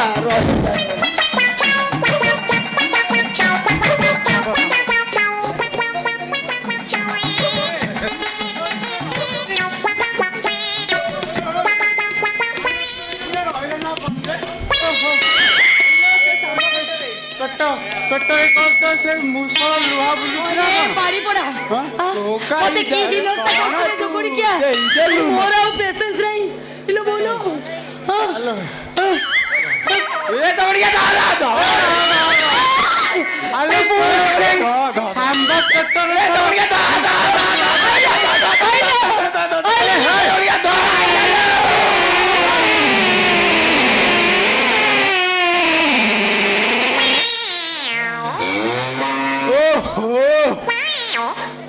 शांति तते भी शांति पूरा इको भी कहे कि देउची अरे हे साला की बिस्ताया गंध लागे ए साला की अवस्था होजु अरे झाटिया प्रेमी को कोठी मिललानी साला ए गेट पाखरे मते देइथिल दही बरा खाइबकु ता कोठी मिललानी के झाटिया प्रेमी को देखो अवस्था देखु जुटी कोन मु हेलिनी अरे से ता दुकान दही बरा पतला कोगी बाबा जाना पड़ुनी रे जगुणी खिया अरे जगुणी खिया अरे बाड़ी बसा होता से प्रेमिक तते और किछि मिललानी ससरे मते नै से पोचा गुपचुप पुरा खोइलु तते ମୁଁ ତ ସେ ଦୋକାନରେ ଗୁପଚୁପ ଖାଇବାକୁ ଭଲ ପାଇ ଆଉ ତୁ ଖାଇଲୁ ନାମ ତୁ ନବୁନୁ ଆଉ କଣ ମୁଁ ନେବି ଆରେ ହେ କଣ କରାଯିବ କହିଲୁ ପାଲ ଉଠା ଲାଇଟ ଲିଭା ପାଲ ଉଠା ଲାଇଟ ଲିଭା ତ ସବୁ କ୍ଲିୟର ତ କ୍ଲିୟର ମାନେ କ୍ଲିୟର ପୁରା ପୁରି କ୍ଲିୟର ପୁରା ଆଉ କଣ ଅଛି ବାକି ପୁରା କ୍ଲିୟର ବୁବା ଗଲାଣି ତାହେଲେ ଯେ ରାସ୍ତା ସେ ତାର ରାସ୍ତା ଅଣ୍ଡାଳି ଚାଲେ ତୁ କଣ କରିବୁ ବାପା ମୁଁ ମୋ ସେଜନରେ ହାତ ଧରି ସେଇ ଦିଗରେ ଚାଲିଯିବି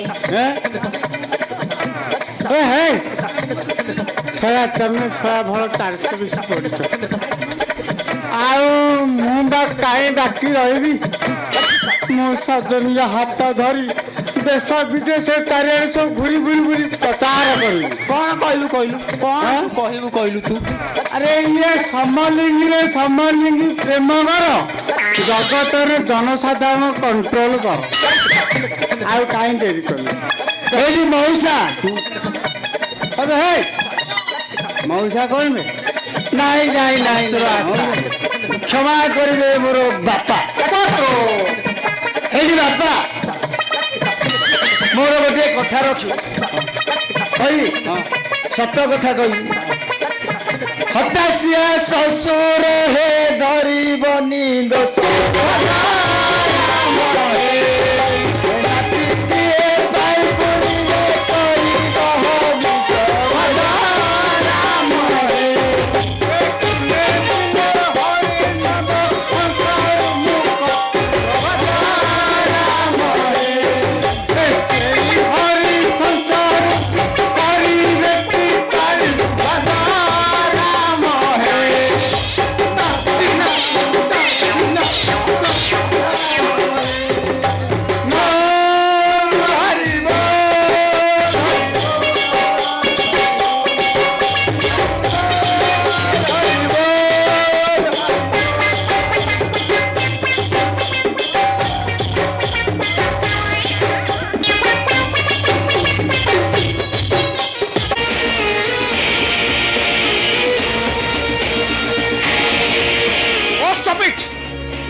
ତମେ କିଏ ତା କମ୍ପାନୀରୁ ବାହାର କରିବାକୁ ହଁ ଯଦି ସେ ଭୁଲ କଲା ତାହେଲେ ମତେ କହିଲେନି ମୁଁ ତାର ବିଚାର କରିଥାନ୍ତି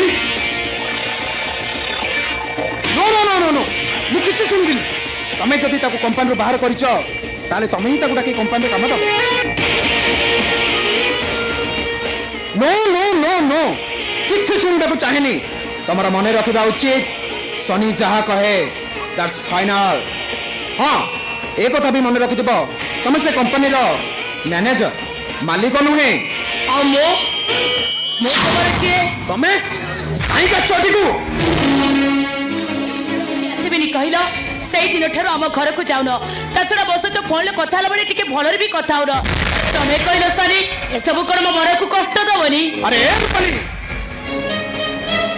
ତମେ ବିବାହିତ ବେଶରେ ଆସିଛ ତାକୁ ଦେଖି କଣ ମତେ କଷ୍ଟ ହଉନି ଏସବୁ ପାଇଁ ଦାୟୀ କେବଳ ତମେ ମାନେ ତମେ ତ ମତେ ଜୋର କରି ବିବାହ କରେଇଛ ହଁ ମୁଁ ଜୋର କରି ବାହା କରିଛି କିନ୍ତୁ ସେ ବାଷ୍ଟାର୍ଡ କଳା ନାଗରକୁ ନୁହଁ ମୁଁ କଣ କରିପାରିଥାନ୍ତି ମୋ ବାବା ତ ସେଇଠି ସ୍ଥିର କଲେ ଏଥିର ମୋର ଭୁଲ ରହିଲା କୋଉଠି ଏ ରୂପାଲି ସେଇ ଦିନର ସେ ଅପ୍ରତିକର ପରିସ୍ଥିତିକୁ ମୁଁ ଆଜି ଯାଇ ମଧ୍ୟ ଭୁଲି ପାରୁନି ଆଉ ମାତ୍ର 10 ଦିନର କଥା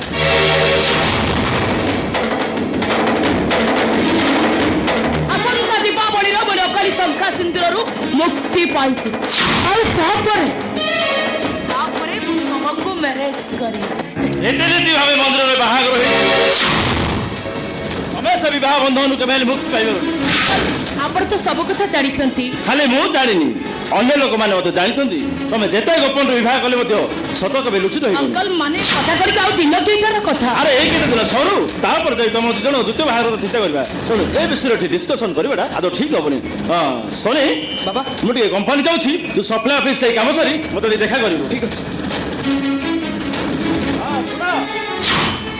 ତମେ ହଉଛ ଅନ୍ୟ ଜଣଙ୍କ ପତ୍ନୀ ତେଣୁ ବିବାହିତ ବେଶରେ ବେପର ଭାବରେ ଏମିତି ବାହାରେ ବୁଲାବୁଲି କରିବାଟା ଆଦୌ ଠିକ ନୁହଁ ତେଣୁ ତମ ଚିନ୍ତାଧାରା ବଦଳାଇବାକୁ ଚେଷ୍ଟା କରନ୍ତୁ ଆସୁଛି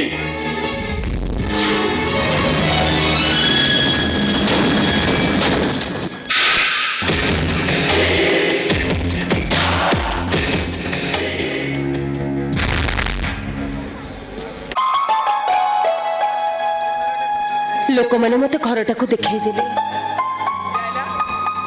ଘର ଭିତରକୁ ସିନା ପଶି ଆସିଲି, ହେଲେ ଅଜଣା ଭୟରେ ଛାତି ଭିତରଟା ମୋର ଥରି ଉଠୁଛି। ଯଦି ଏଠି କିଛି ଅଘଟଣ ଘଟେ କଣ କରିବି? କେହି ତ ଏଠି ଦେଖାଯାଉନାହାନ୍ତି, କାହାକୁ ଡାକିବି? କବାଟଟା ଯେତେବେଳେ ଖୋଲା ଅଛି, ଘର ଭିତରେ ନିଶ୍ଚୟ କେହି ଥିବେ। ଏଇଆଡୁ କିଏ ଆସୁଛି? ହଁ ହଁ, ମୋ ନାଗର କହିବା ଅନୁଯାୟୀ ଇଏ ବୋଧେ ତାଙ୍କ ବୋହୂ। କିଏ ତମେ? ତମେ ଏ ଘର ଭିତରକୁ କେମିତି ଆସିଲ? ନାଇଁ ମା, ମୋ ପରିଚୟ ଜାଣି କିଛି ଲାଭ ହବନି। ବାହାରେ କାହାକୁ ଦେଖିଲିନି ତ, ସେଇଥିପାଇଁ ଭିତରକୁ ପଶି ଆସିଲି। ହେଲେ କିଏ ତମେ? ମୁଁ ଚୋରଣୀ ନୁହେଁ ମା, ମୁଁ ଟିକେ ଚୋରି କରିବାକୁ ଆସିନି। ହେଲେ ତମେ କିଏ? କାହିଁକି ଆସିଛ ଏଠିକି? ନା, ମୋ ପରିଚୟ ସେମିତି କିଛି ନାହିଁ। ମୁଁ ଚାକରାଣୀ କାମ କରେ, ସେଇଥିପାଇଁ ଏଠିକି ଚାଲି ଆସିଛି। କିଛି ହେଲେ ମତେ କେମିତି ଜାଣିଲ? ନାଇଁ ନାଇଁ, ଜାଣିବାକୁ କାହାକୁ ଇଚ୍ଛା କଲେ କଣ ସମୟ ଲାଗେ ମା? ନାଗର ଠାରୁ ତମ ବିଷୟରେ ମୁଁ ସବୁ ଶୁଣିଛି। ତମେ ମୋ ନାଗର ଭାଇକି ଚିହ୍ନିଛ? ଏଇ ଅଳ୍ପ କିଛି ଦିନ ହେଲା ରାଜକିଶୋର ବାବୁଙ୍କ ଘରେ, ମୁଁ ତାଙ୍କ ଘରେ ଚାକରାଣୀ କାମ କରେ। ମୋ ନାଗର ଭାଇ କେମିତି ଅଛି? ଭଲ ତ କହିପାରିବିନି, ତଥାପି ସେ ତ ଭାଗ୍ୟକୁ ଆଦରି ସେଇଠି ପଡ଼ିଛି। ତା ଦେହ ଭଲ ଅଛି ନା? ଦେଖ ମା, ତମ ସହିତ ମୁଁ କିଛି ବି କଥା ହେଇପାରିବିନି। ଆଚ୍ଛା, ସେ କଣ ମୋ ପାଇଁ କିଛି ଖବର ଦେଇଛି? ନା, ମୁଁ ତମ ଶ୍ୱଶୁର ଧନଞ୍ଜୟ ଚୌଧୁରୀଙ୍କ ସହିତ ଟିକେ କଥା ହବାକୁ ଆସିଛି, ତାଙ୍କୁ ଟିକେ ଡାକିଦେବ। କିନ୍ତୁ ତାଙ୍କ ସହିତ ତମେ କି କଥା ହବ? କ୍ଷମା କରିବ ମା, ମୁଁ ସେ କଥାଟା ତମକୁ କହିପାରିବିନି। ଟିକେ ଡାକିଦେଲେ ଭଲ ହୁଅନ୍ତା। ଦିପଦ ଆଚ୍ଛା, କଥା ହେଇ ମୁଁ ଏଠୁ ଚାଲିଯାଏ। ମୁଁ ତାକୁ ଡାକି ଦଉଛି। ଶ୍ରାବଣୀ, ଶ୍ରାବଣୀ, ବାପାଙ୍କୁ ଡାକି ଦିଅ। ବାପାଙ୍କ ସହିତ କିଏ କଥା ହବାକୁ ଆସିଛନ୍ତି। ହଁ ଶୁଣ, ମୁଁ ମନ୍ଦିର ଯାଉଛି, ମନ୍ଦିରରୁ ଶୀଘ୍ର ଫେରି ଆସିବି। ମନ୍ଦିରରୁ ଆସିବା ପର୍ଯ୍ୟନ୍ତ ତମେ ମତେ ଏଇଠି ଅପେକ୍ଷା କରିବ। ମୋର ତମ ସହିତ ବହୁତ କଥା ଅଛି। ମୁଁ ନ ଆସିବା ଯାଏ ତମେ ଯିବନି। ତମେ ଯାଅ, ମୁଁ ଏଇଠି ଅଛି।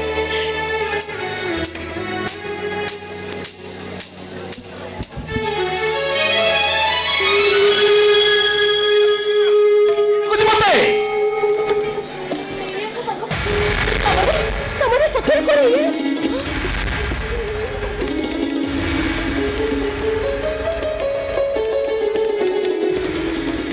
କିଏ ତମେ? ମୋ ପରିଚୟ ଜାଣି ଆପଣଙ୍କର କିଛି ଲାଭ ହବନି। ବହୁ ବର୍ଷ ହେଲାଣି ଏ ଧନ ଚୌଧୁରୀକୁ ଆଜି ପର୍ଯ୍ୟନ୍ତ କେହି ଖୋଜି ନଥିଲେ, ହଠାତ୍ ଆଜି କିଏ ଜଣେ ଖୋଜୁଛି, ଏହା ଶୁଣି ମୁଁ ବହୁତ ଆଶ୍ଚର୍ଯ୍ୟ ହେଉଛି। ଇଏ ତମେ? ତମ ଏଠି କାମ କଣ?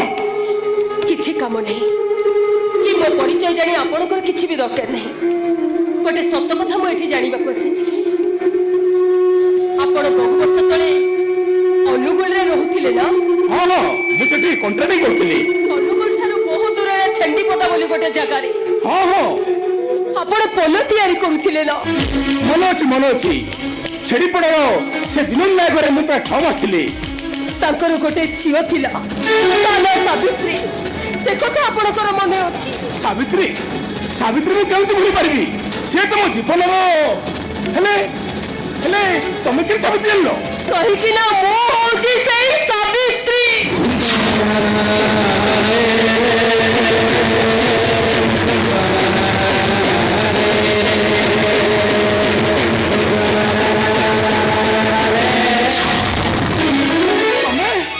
ଆହୁରି ଚିହ୍ନି ପାରୁନ? ପାରିବିନି, ଏକଥା କଣ ହୋଇପାରେ? ଚେହେରାରେ ବୟସ ଲାଗିଗଲେ ଏକାନ୍ତ ନିତ୍ର ହଉଥିବା ମଣିଷ ମାନେ କଣ ଅଚିହ୍ନା ହୋଇଯାଏ? ତାହେଲେ କାହିଁକି ମୋର ଏତେ ବଡ ସର୍ବନାଶ କଲ? କରିଥିଲି ମୁଁ ତମ ପାଖରେ ଅପରାଧୀ। ପରିସ୍ଥିତିର ପଶାପଲିରେ ମୁଁ ମୋ ବାପାଙ୍କର ଗୋଟିଏ ରହିଗଲି। ମୋ ବାପା ତାଙ୍କ ବନ୍ଧୁକ ଝିଅକୁ ଏ ଘରୁ ବୋହୂ କରିବା ପାଇଁ କଥା ଦେଇଥିଲେ, ଆଉ ମୁଁ ସେଠି ନ ପାଇଲେ ମୋ ବୋହୂ ଆତ୍ମହତ୍ୟା କରିଦେଲି। ଧରି ବସିଲା। ଶେଷରେ ମୁଁ ଗୋଟେ ଅବାଧ୍ୟ ସନ୍ତାନ ହୋଇ ବାହାରକୁ ବାଧ୍ୟ ହେଲି। ତାପରେ ତମେ ମତେ ଖୋଜିଥିଲ। ବିବାହର 5 ବର୍ଷ ପରେ ମୋ ବାପା ଚାଲିଗଲେ। ସେତେବେଳକୁ ମୋର 2ଟି ପୁଅ ଜନ୍ମ ହୋଇସାରିଥିଲେ। ଅନୁଗୁଳ ଛାଡ଼ି ଅନୁଗୁଳ ଛାଡ଼ି ଖଡ଼ଗପୁର ଯିବା ପୂର୍ବରୁ ମୁଁ ଯାଇଥିଲି ତମ ଗାଁକୁ ତମକୁ ଦେଖା କରିବା ପାଇଁ। ହେଲେ ସେଠି ମୁଁ ଯାହା ଶୁଣିଲି, ବିବାହ ନ କରି ତୁମେ ଗର୍ଭଧାରଣ କରିଛ ଯୋଉଥିପାଇଁ ତମେ କାହାକୁ ଦାୟୀ କରୁନ। ତମେ ଗାଁ ଲୋକ ତମକୁ ବାଛନ୍ଦ କଲେ, ନିନ୍ଦା ଅପମାନ ସହ୍ୟ ପାରି ତମ ବାପ ମା ଆତ୍ମହତ୍ୟା କରିଦେଲେ। ତାପରେ ତମେ ଗୋଟେ ପୁଅ ଜନ୍ମ କରି ଛାଡି କୁଆଡେ ଚାଲିଗଲ ଯେ ଚାଲିଗଲ। ଦିନ ଛୁଆଟାକୁ ଧରି ଅନୁଗୁଳ ସହରକୁ ଚାଲି ଆସି ତମ ଠିକଣା ଦେଇନଥିଲ। ଏତେ ବଡ ସହରରେ ମୁଁ ତମକୁ କୋଉଠି ଖୋଜିକି ପାଇଥାନ୍ତି। ସେଇଥିପାଇଁ ମୋ ପୁଅଟାକୁ ମୁଁ ସେ ନାଗେଶ୍ୱର ମନ୍ଦିର ବେଢାରେ ଶୁଆଇ ଦେଇ ଗୋଟେ ଟ୍ରେନରେ ବସି କୁଆଡେ ଗଲି ମୁଁ ନିଜେ ବି ସେ କଥା ଜାଣିନି। ଗୋଟେ ଷ୍ଟେସନରେ ଓହ୍ଲେଇ ମୁଁ ଆତ୍ମହତ୍ୟା କରିବାକୁ ଗଲା ବେଳେ 2 ଜଣ ଲୋକ ମତେ ପୋଲିସ ଷ୍ଟେସନରେ ଦେଇଦେଲେ। ଆଉ ମୁଁ ସେଠୁ ଖସି ଆସିବା ସମୟ ଥାନା ବାବୁ ମତେ ଛାଡ଼ିଲେ। ଆରେ ଭଲ ଲୋକ ଥିଲେ। ସେଇ ଦିନଠାରୁ ସେ ତାଙ୍କ ସାଙ୍ଗରେ ମତେ ନେଇ ତାଙ୍କ ଘରକୁ ଚାଲିଗଲେ। ସେଇଠି ରହି ମୁଁ ଆଜି ପର୍ଯ୍ୟନ୍ତ କାମ କରୁଛି। ତମେ କୋଉଠି ରହୁଛ? କଟକର DSP ରାଜକିଶୋର ଚୌଧୁରୀଙ୍କ ଘରେ। କଣ କହିଲ? ତମେ ରାଜକିଶୋର ଘରେ ରହୁଛ ଯୋଉଠି ନାଗର ଅଛି? ତମ ଖବର ପାଇ ଆସିଲି। ହେ ଭଗବାନ, ଏ ସାବିତ୍ରୀ ଆମ ପୁଅ, ତମେ ତାର କଣ କିଛି ଖବର ପାଇଲ? ପାଇଛି ମୁଁ ତାର ଖବର, ହେଲେ ମୁଁ ତାକୁ ମରଣ ପରିଚୟ ଦେଇପାରେ କେମିତି ଦେଇଥାନ୍ତି। ହାତରେ ମୋର ସକାଳେ ମଧ୍ୟରେ କରିଛି। କାଲି ଯେତେବେଳେ ମୋ ପୁଅ ମତେ ତା ବାପର ପରିଚୟ ପଚାରିଥାନ୍ତି, କି ଉତ୍ତର ମୁଁ ତାକୁ ଦେଇଥାନ୍ତି? ମୁଁ ତା ବାପାର ପରିଚୟ ଦେବି। ଚାଲ ମତେ ନେଇ ଚାଲ, ସେ କୋଉଠି ଅଛି ମତେ ନେଇ ଚାଲ। ତମେ ତାକୁ ଜାଣିଛ, ଚିହ୍ନିଛ ତମେ ତାକୁ? ସେ ବି କିଛି ଦିନ ତଳେ ତମରି ପାଖରେ ଥିଲା। ତମେ ତାକୁ ଧର୍ମର ପୁଅ କରିଥିଲ। ତମେ କାହା କଥା କହୁଛ ସାବିତ୍ରୀ? ନାଗର କଳା ନାଗର ହଉଛି ଆମ ପୁଅ।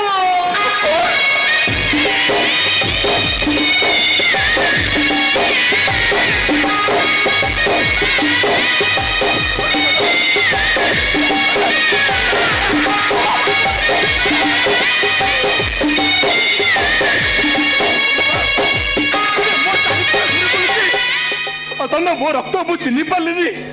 ଏ ସାବିତ୍ରୀ, ମୁଁ ଆଜି ସବୁ ସମାଧାନ କରିଦେବି। ମୁଁ ସବୁ ସମାଧାନ କରିଦେବି। ତମକୁ ସଂଖ୍ୟା ନେବି ତ ପତ୍ର ଗ୍ରହଣ କରିବି। ଆରେ ଚାଲ ଆମେ ସହ ଛାଡି ଆମ ପୋଦରୀ କୁଆ ପଳେଇ ଯିବା। ଆରେ ଆସ କହୁଛି।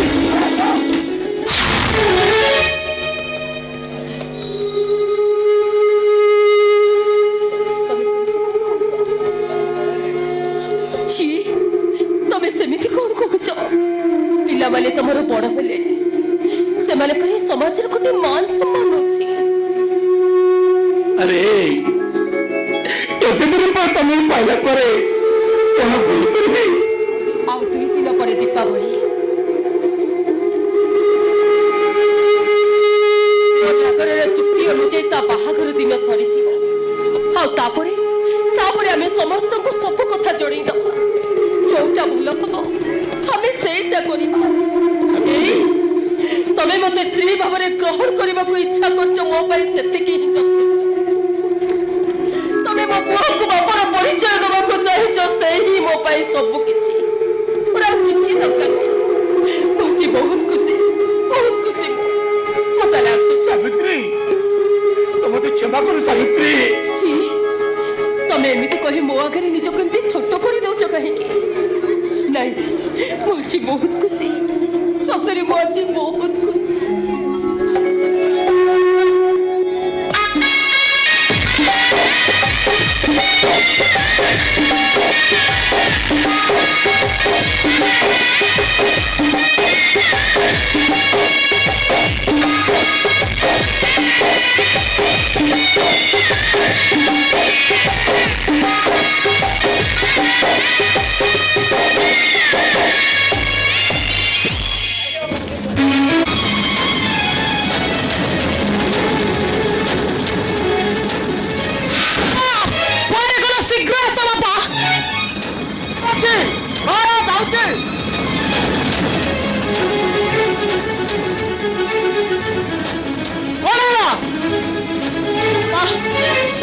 ଆଜି ଦିନ କଥା କିଛି ମନେ ପଡୁନି?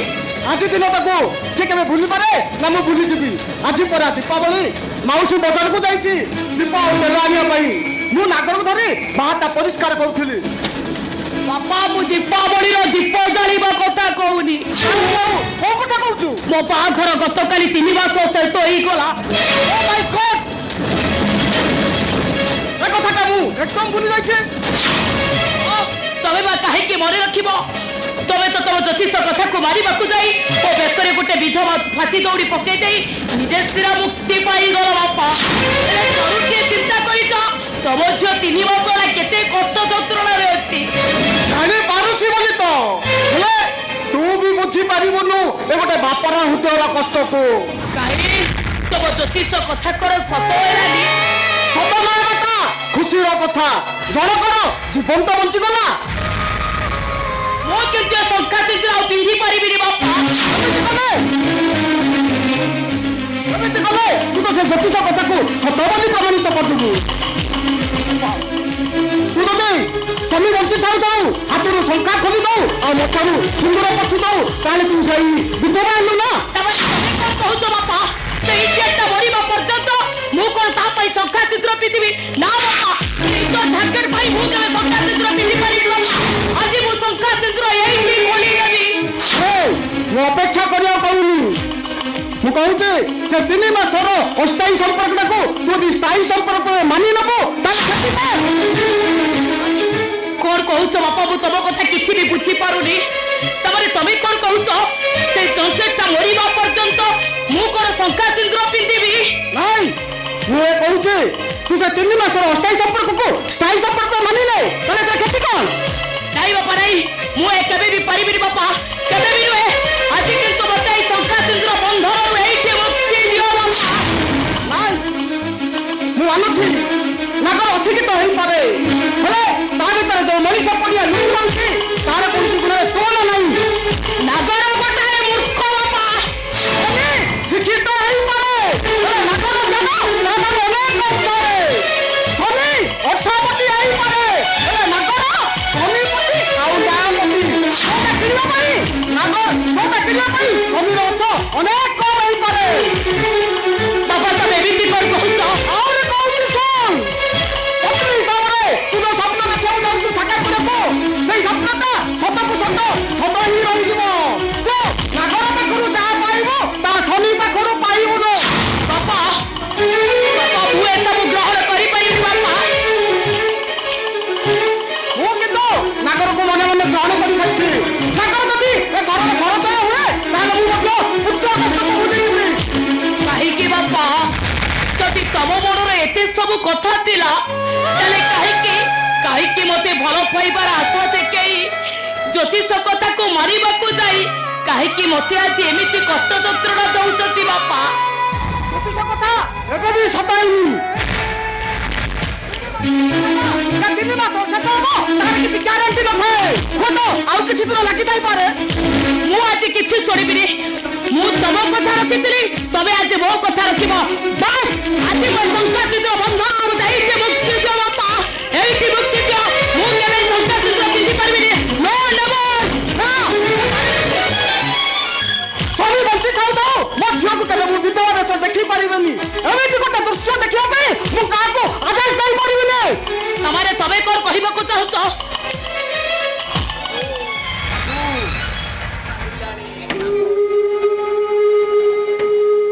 ରାତି ପାଇଲାଣି ରାବେଇ କାଉ, ଉଠ ଉଠ ମଠ ନ କରାଉ। ରାତି ପାଇ ସାରିବା ପରେ କେହି କଣ ବିଛଣାରେ ଶୋଇବାକୁ ଇଚ୍ଛା କରନ୍ତି ନା ରାତିର ସପନ ସକାଳକୁ ଭଲ ଲାଗେ? ସକାଳ ହେଇଗଲା ପରେ ସପନ କଣ ତାର ରଙ୍ଗ ଦେଖିଥାଏ? କାହିଁକି ବାବୁ ଏମିତି ଗୋଟେ ଅସ୍ଥାୟୀ ଚୁକ୍ତିକୁ ଆପଣ ଲୋଭ କରୁଛନ୍ତି? ଏଇଟା ମୋର ହୃଦୟର କଥା। ନା ମୋର ଆପଣଙ୍କର ହୃଦୟରେ ବସିବାର ଯୋଗ୍ୟତା ଅଛି, ନା ଆପଣଙ୍କର ପୁଅ କି ଜୋଇ ହେଇ ରହିବାର ପରମ ସୌଭାଗ୍ୟ ମୋର ଅଛି। କିନ୍ତୁ ନାଗର ମଣିଷର ଭାଗ୍ୟ ମଣିଷ ନିଜେ ତିଆରି କରିଥାଏ, ହୁଏତ ତା ମାଧ୍ୟମରେ ହେଇଥାଏ। କିନ୍ତୁ ବାବୁ, ଯେଉଁ ସମ୍ପର୍କରେ ମୂଲ୍ୟ କିଛି ନଥାଏ, ଯେଉଁ ସମ୍ପର୍କର ଭଲ ପାଇବା ନଥାଏ, ସେଇ ସମ୍ପର୍କକୁ ପ୍ରତି ମୁହୂର୍ତ୍ତରେ ଦର୍ଶନ କରି ତାକୁ କଳୁଷିତ କରି ଦିଆଯାଏ। ଏସବୁ ତୁ ମତେ ଆକ୍ଷେପ କରି କହୁଛୁ ନା? କ୍ଷମା କରିବେ ମ୍ୟାଡମ, ମୁଁ ଆପଣଙ୍କୁ ଆକ୍ଷେପ କରି ଅସମ୍ମାନିତ କରିବା ପାଇଁ ଚାହୁଁନି। ବାବୁଙ୍କର ହୃଦୟରେ ଆସୁଥିବା ମହାନତାକୁ ମୁଁ ଟିକେ ବୁଝେଇ ଦଉଛି। ବୁଝେଇବା ଦରକାର ନାହିଁ। 3 ମାସ ପାଇଁ ଚୁକ୍ତି ଥିଲା, 3 ମାସର ଚୁକ୍ତି ଆଜି ଶେଷ ହେଇଗଲା। ଏବେ ତୁ ତୋ ବାଟରେ ଚାଲିଯା। ଏତିକି ନିର୍ଦ୍ଦେଶକୁ ତ ମୁଁ ଅପେକ୍ଷା କରି ରହିଥିଲି। ଶୁଣ, ଚୁକ୍ତିଟା କୋଉ ବଣ୍ଡ ପେପର ହେଇଛି ଯେ ତୋତେ ଅପେକ୍ଷା କରି ବସିବାକୁ ପଡିବ। ଚୁକ୍ତିଟା କାଗଜ ପତ୍ରରେ ହଉ କି ମୁହଁରେ ହଉ, ଚୁକ୍ତି ଚୁକ୍ତି ନା। ତା ଛଡ଼ା ମୁଁ ଏଇଠୁ ଲୁଚି ପଳେଇ ଯାଇ ମୋ ଚୁକ୍ତି ଧର୍ମରେ କାହିଁକି କଳଙ୍କ ଲଗେଇବି? ତା ଛଡ଼ା ମୁଁ ଗୋଟେ ହେଉଛି ମୂର୍ଖ। ମୋ ପାଇଁ କାଗଜପତ୍ର ଚୁକ୍ତି ଅପେକ୍ଷା ମୋ ମୁହଁର ଚୁକ୍ତି ହେଉଛି ବହୁତ ମୂଲ୍ୟବାନ।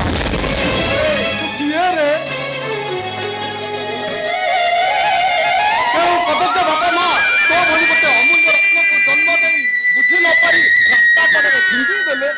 ବାବୁ, ଆପଣ ଭୁଲ କହୁଛନ୍ତି ବାବୁ। ଯେଉଁ ଅମୂଲ୍ୟ ରତ୍ନକୁ ବାପା ମାଆମାନେ ଜନ୍ମ ଦିଅନ୍ତି ସେମାନେ କେବେ କଦର୍ଯ୍ୟ କୁଷ୍ଠିତ ହୋଇନଥାନ୍ତି। ଏମିତି ଗୋଟେ ପରିସ୍ଥିତିରେ ପଡ଼ି ସେମାନେ ଏମିତି କାମ କରିବାକୁ ବାଧ୍ୟ ହୋଇଥାନ୍ତି ଯେମିତି ଆପଣଙ୍କର ପରିସ୍ଥିତି, ଯେମିତି ଆପଣ ମୋ ଦ୍ୱାରା ଗୋଟେ ଅସଙ୍ଗତ କାମ କରିବା ପାଇଁ ଇଚ୍ଛା କରିଛନ୍ତି।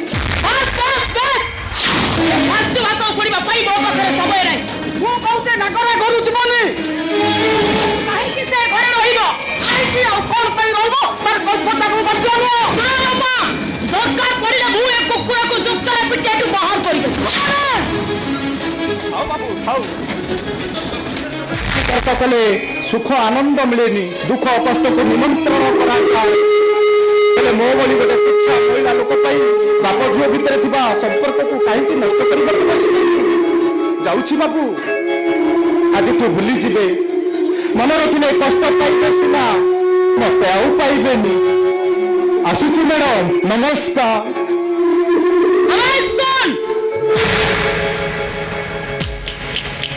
ପୂର୍ବରୁ ମୋ ହାତରୁ ଶଙ୍ଖା ଖୋଲି ଦେଇଯା, ମୋ ମଥାରୁ ସିନ୍ଦୁର ପୋଛି ଦେଇଯା।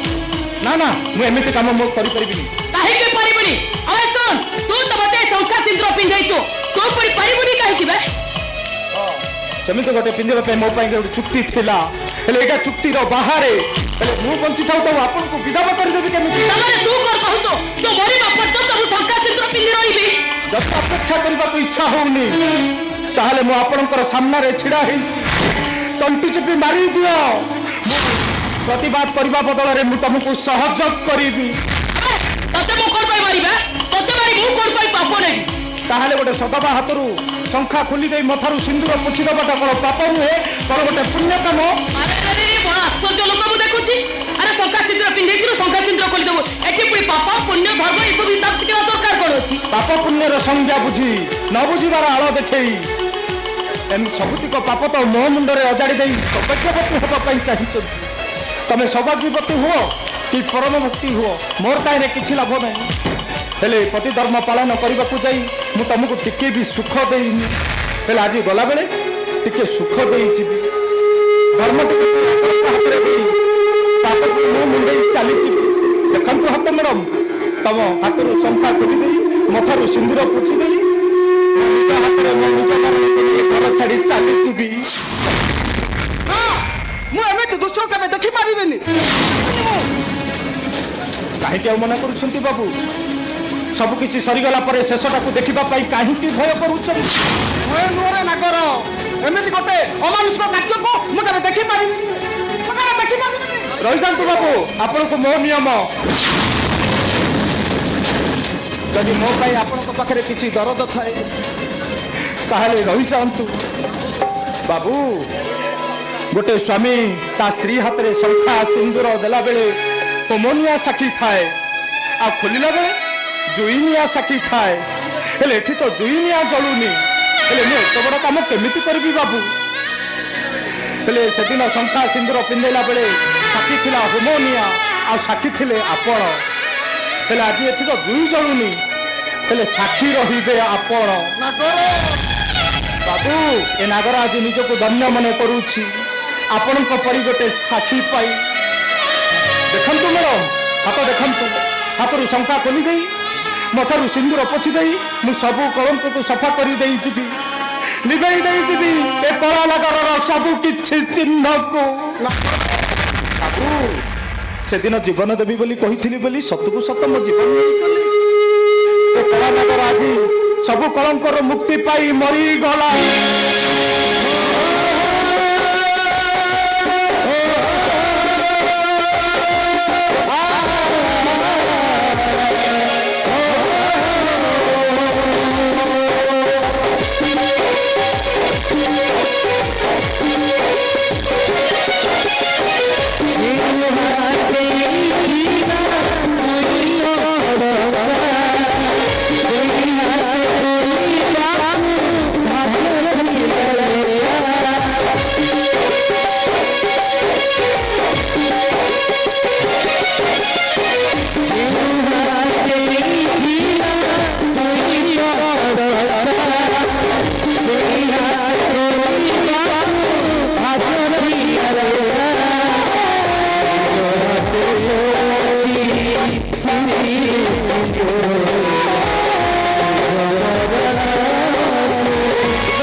ହେଇଛି?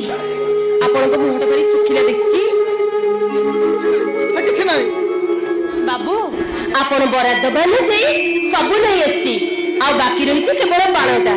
ବାଣଟା ଆପଣ ନେଇ ଆସିବେ। କିଛି ଦରକାର ନାହିଁ, ସେ ସବୁ ଫିଙ୍ଗି ଦେ। ନାଇଁ ବାବୁ, ଆପଣ ସେମିତି କଣ କହୁଛନ୍ତି? ଆଜି ହେଉଛି ଦୀପାବଳି।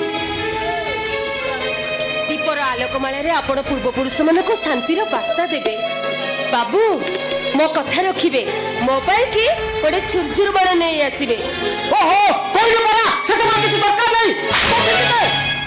ଆଜି ଆଜି ମୋର ଦୀପାବଳି ଦଉ ଆଉ ଆମ ଘର କୌଣସି ଆଲୋକିତ ହବନି।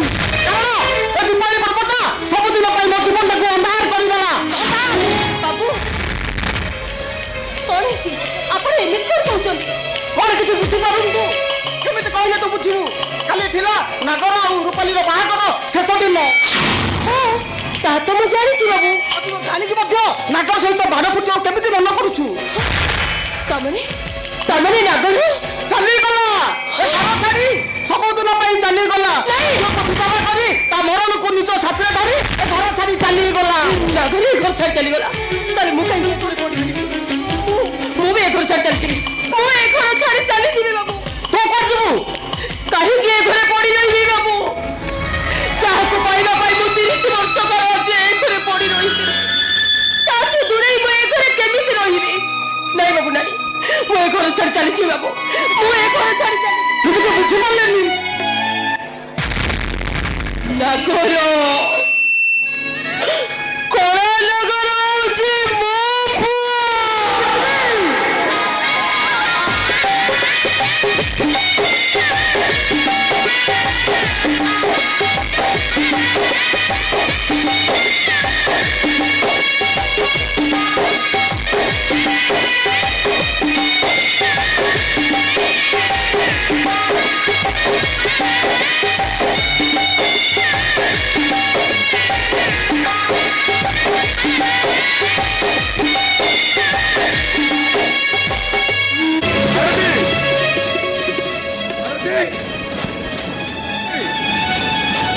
अरे जल्दी आसो।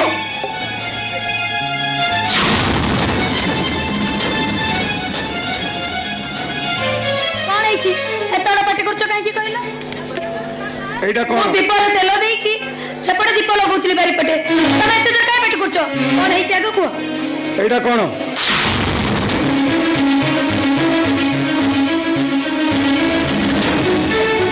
ନାଗର ଭାଇର ଫଟୋ। କିନ୍ତୁ ତମେ ଫଟୋ ଭାଇର କୋଉଠି? କାହିଁ ତମେ କୋଉଠି ରଖିଥିଲ କି? ତମେ ଆଟାଜ କାହିଁକି କରିଥିଲ? କାହିଁ ତମ ଆଟାଚ କରିବାକୁ ମୋ ଅଧିକାର ନାହିଁ। ନା ନାହିଁ, କାହିଁକି ନା ପ୍ରତ୍ୟେକ ନାରୀ ଜୀବନରେ କିଛି ନା କିଛି ଗୁପ୍ତ କଥା ଥାଏ।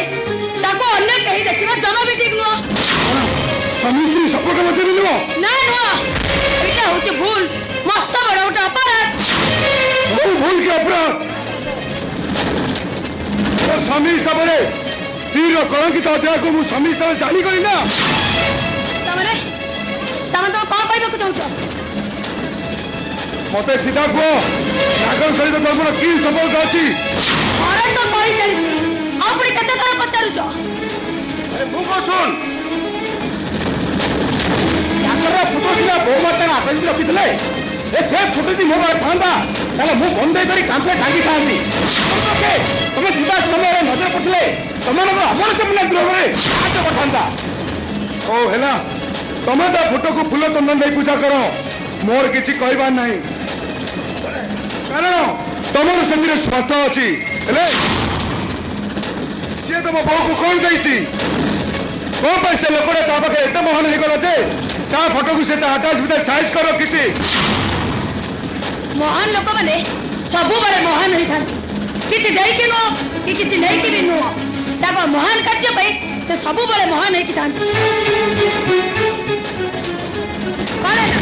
ତାହେଲେ କୋଉ କାର୍ଯ୍ୟ ହବ ଯେ ତମ ପାଖରେ ମହାନ ହେଇଗଲା ଯେ ତମ ସ୍ୱାମୀର ଫଟୋକୁ ତମ ଆଟାଚ ଭିତରେ ନ ରଖି ତାହାରି ଫଟୋକୁ ତମ ଆଟାଚ ଭିତରେ ସାଇଜ କରି ରଖିଥିଲ। ନାଗର କଣ ତମ ସ୍ୱାମୀ? ବସନ୍ତ ଚୁପ୍ ହୋଇଯା, ଚୁପ୍ ହୋଇଯା କହୁଛି। ନହେଲେ ବହୁ ବର୍ଷ ଧରି ବନ୍ଧରେ ପାଟିରେ ଖୋଲିଗଲେ ଏ ଘରେ ଗୋଟେ ଅଶାନ୍ତି ପରିସ୍ଥିତି କରିଦେବ।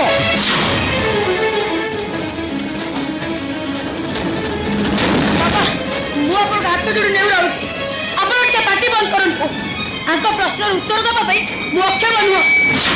ଯଦି ସକ୍ଷମ ତାହେଲେ ମତେ କୁହ, ନାଗର ହଉଛି ଗୋଟେ ଜାତିର ନଥିବା ଗୋଟେ ବାହାର ମଣିଷ, ତମେ ହଉଛ ଏ ଘରର କୁଳ ବୋହୂ। ଗୋଟେ ନାଗର ପୂର୍ବପୁରୁଷର ଫଟୋକୁ ତମ ଆଟାଚ ଭିତରେ କଣ ପାଇଁ ସାଇଜ କରି ରଖିଥିଲ? ଆଚ୍ଛା ହଉ, ତମ କଥା ଠିକ। ତାପରେ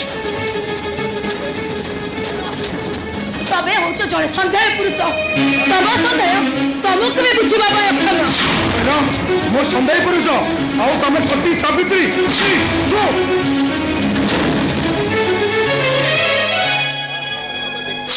ଘରକୁ ଆସ।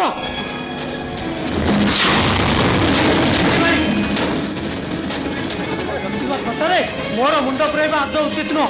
ହେଲେ ତମେ ଆଉ ତମ ଚରିତ୍ରକୁ ସନ୍ଦେହ କରି କହିବ ଆଉ ମୁଁ କେବେ ଆକ୍ଷେପ କରି ତତେ ଯଦି ଏତେ ଅସାର ଲାଗୁଛି, ତ ଭାଉଜ ପ୍ରତି ଯଦି ପ୍ରେମ ସମ୍ପର୍କ ସୃଷ୍ଟି ହଉଛି, ତାହେଲେ ମତେ ସିଧା କହୁନୁ, ମୁଁ ତ ଭାଉଜକୁ ଡିଭୋର୍ସ ଦେଇଦେବି। ତୁ ତାକୁ ବାହା କରିବୁ। ଆରେ ମୋର କେତେ ଟଙ୍କା ରୋଜଗାର କରି ଆମକୁ ଖାଇବାକୁ ଦଉଛନ୍ତି, ତୋ ମନକୁ ଯାହା ତାହା କହୁଛୁ। ଆରେ ମୋରି ସାମ୍ନାରେ ମୋ ବଡ଼ ଧରତୁ ତୁ ଭଲସେ କଥା କହିବୁ।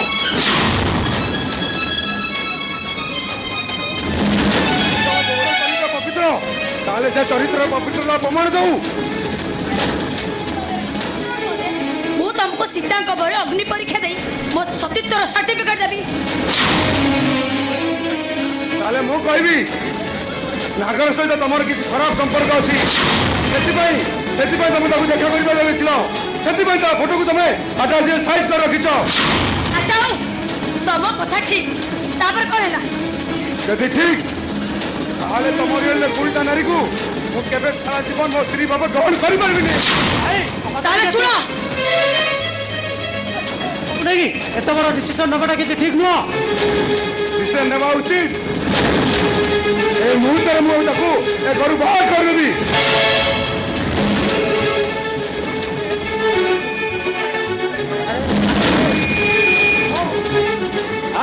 ଆରେ ତୁ ଶେଷରେ ତୁ ବାପାର ମାନ ସମ୍ମାନକୁ ବଦଳ ପକେଇଦେବୁ। ଆରେ ମୁଁ ରଣଟାକୁ କି ଉତ୍ତର ଦେବି? ତା ବୋଲି ଗୋଟେ ଚରିତ୍ରା ଝିଅକୁ ମୁଁ ସାରା ଜୀବନ ମୋ ସ୍ତ୍ରୀ ପାଖରେ ରଖି, ସ୍ତ୍ରୀ ଭାବେ ରଖି ତିଳ ତିଳ ହିଁ ମାରିବି। ଆଉ ତ କେବେ ବି ଚରିତ୍ରହୀନ ନୁହଁ କି? ତମେ କେମିତି ଏମିତି କଥା କହିପାରୁଛ? ଯେତେବେଳେ ବାହାଘରରେ ଏ ଘରକୁ ଆସିଲେ, ନାଗର ଭାଇ ବି ଏ ଘରକୁ ଆସିଥିଲେ, ଆଉ କିଛି ଦିନ ପରେ ନାଗର ଭାଇ ବାହା ହେଇ ସେ ଘରୁ ଚାଲିଗଲେ। ଭାଉଜଙ୍କ ସାଙ୍ଗେ କେତେବେଳେ ତାଙ୍କର ଖରାପ ସମ୍ପର୍କ କହିପାରୁଛ କେମିତି? ଏ ଚୁପ୍ କର। ସେଥିରେ ତୋର ବି ଅନ୍ତର ଅଛି। କାହାର କିଛି କହିବା ଦରକାର ନାହିଁ। ଆଜି ଯାଏ ତମ ଭଳି ଗୋଟେ ସନ୍ଦେହ ପୁରୁଷକୁ ମୁଁ ପୂଜା କରିପାରିବିନି, କି ଏ ଘରେ ମୁଁ ଗୋଟେ ମୁହୂର୍ତ୍ତ ରହିପାରିବିନି। ମୋର ମାତ୍ରା ବନ୍ଦ କରିଦେଇ ତମେ ଏପଟ ନିଷ୍ପତ୍ତି ନିଅ ନା ମା, ଏଇଟା ଗୋଟେ ଅସୁନ୍ଦର କଥା। ନାହିଁ ବାପା, ବିବାହ ଭଳି ପବିତ୍ର ବନ୍ଧନ ସ୍ୱାମୀ ସ୍ତ୍ରୀଙ୍କ ବିଶ୍ୱାସ ଆଉ ଭରସାରେ ଅତୁଟ ଥାଏ। ଏଠି ଯେତେବେଳେ ସ୍ୱାମୀ ସ୍ତ୍ରୀଙ୍କ ବିଶ୍ୱାସ ଆଉ ଭରସାକୁ ଅବିଶ୍ୱାସରେ ପରିଣତ ହୋଇ ଅବିଶ୍ୱାସର କଳା ମେଘଟା ମୋ ଉପରେ ବରସି ଯିବାକୁ ବସିଲାଣି, ଆଉ କଣ ମୁଁ ଏଠି ଅଣବିଶ୍ୱାସ ହେଇ ମରିଗଲା ହୋ ନା, ମୁଁ କହୁଛି ବସନ ଯାହା କହୁଛ ଭୁଲ କହୁଛି ରେ ମା।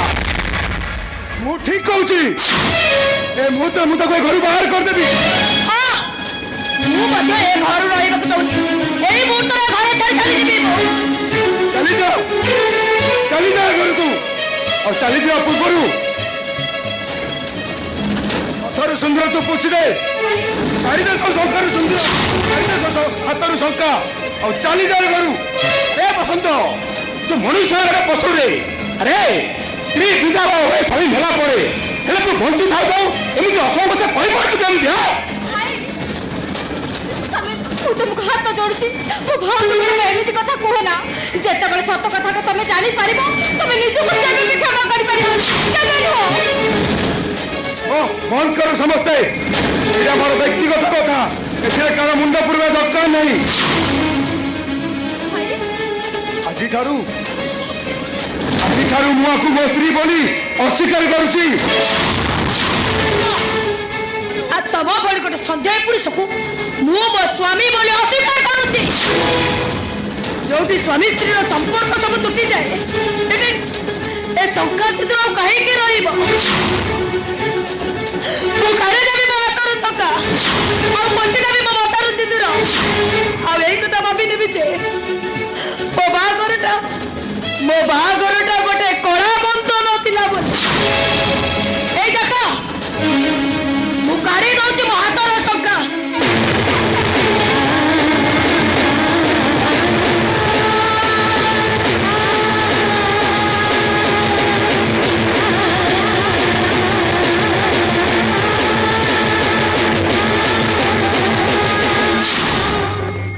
ଆଉ ଏଇ ଦେଖ ତମେ ଲଗେଇଥିବା ସିନ୍ଦୁରକୁ ମୁଁ ଏବେ ପଚେଇ ଦଉଛି। ଏଥର ମନ ଶାନ୍ତି ହେଇଗଲା ନା? ହଁ, ମୋ ମନ ଶାନ୍ତି ହେଇଗଲା। ବାହାରି ଯା ମୋ ଘରୁ, ବାହାରି ଯା।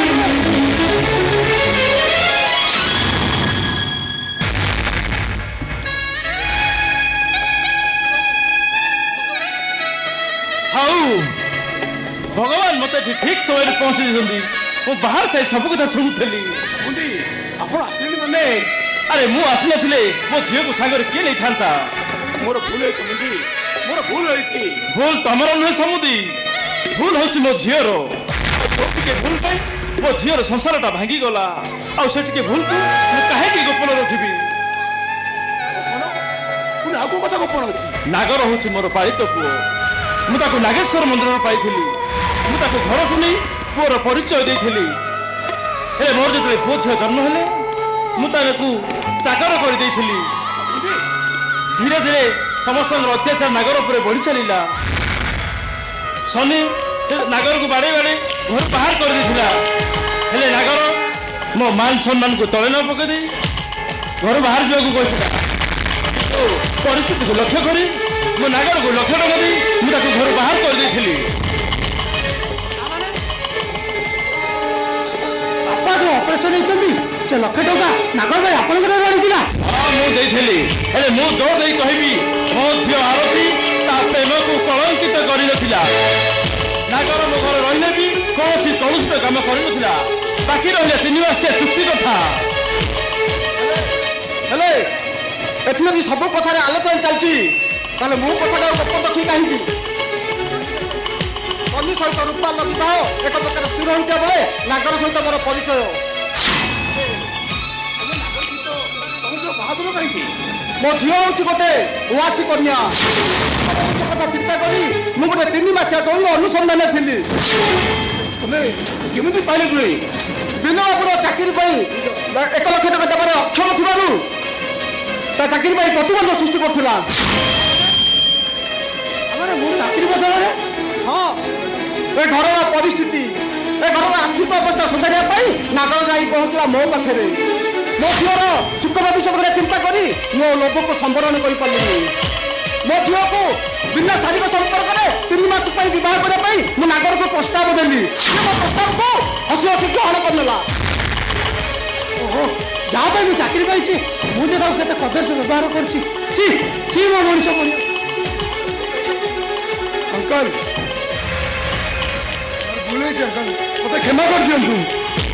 ମୁଁ କରିଦେଲେ ସମ୍ପର୍କ ଯୋଡି ହେଇଯିବନି। ବର ମୋ ଝିଅ ଆରତୀ ନାଇଁ ବାବା ନାଇଁ, ମତେ କିଛି କହିବା ଦରକାର ନାହିଁ। ପ୍ରଥମେ ମୁଁ ଯାଇକି ନାଗର ଭାଇକି ଖୋଜି ବାହାର କରିବି, ତାପରେ ଯାଇକି ଯୋଉ କଥା।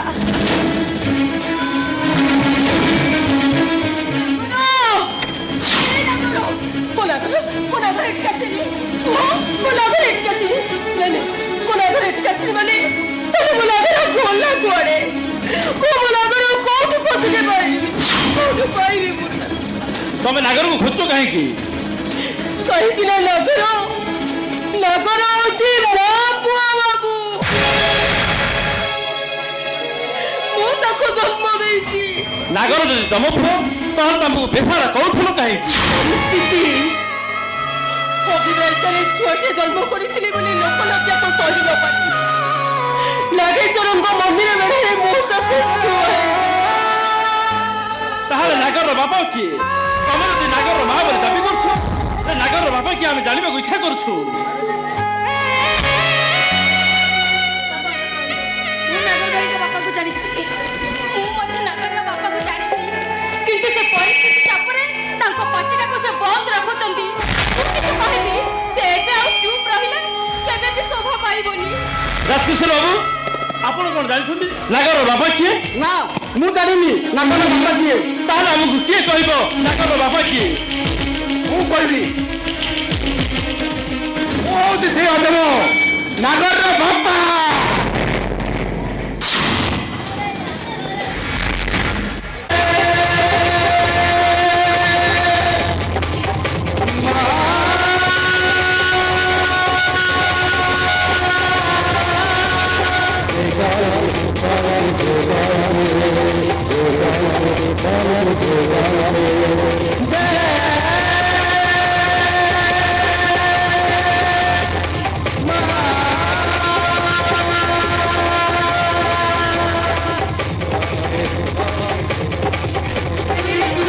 अरे केबेठू काली मंत्र पूजा करूचंती कई एक कथा तुम आगुरु जानितिली। अरे अरे रे सेति पई मते से मते एठिके डाकिचंती बहुत भलो हैला। आमे दी जण काली मां को पाखुर आशीर्वाद रे गढिबु एक नुवा संस्कार।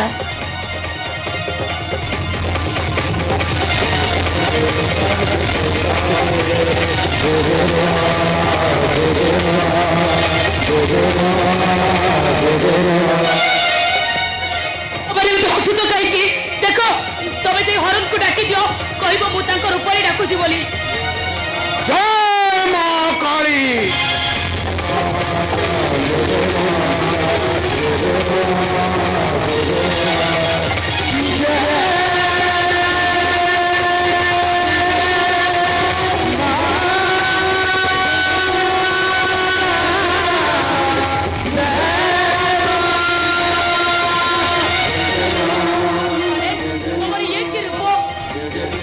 काली मां को निर्देश कली सहित कथा मना बोली तमे कहा को कहउछ मु तो तम प्रेमिका रूपाली। रूपाली होउची जणे वासी कन्या। तमे भी तो हसरी करते तमे तो हसले ना मु एटू चली जीवी मु एटू। तमे जानी गले बड़ लाभ केमिति करिबी। अरे नहीं जाओ तो सहित भल पाइबा बाहाइबा सबु प्रतिश्रुति मोर मिछ थिला। आउ ता नहले तू भलिया गोटे उहाँसी कन्या को मुते सहजरे पाई थांती केमिति। कई बात ऐसे बड़ा दिमाग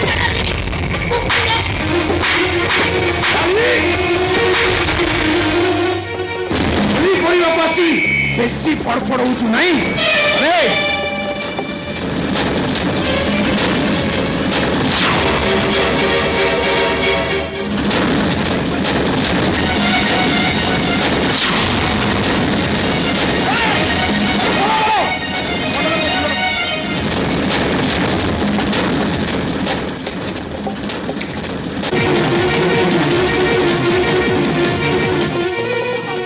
पापा तुम्हें कौन किया तो टिक्का तो और इन मते काली मंत्र बलि बुके बनौते थे प्लीज पापा पापा तुम्हें कौन किया तो टिक्का तो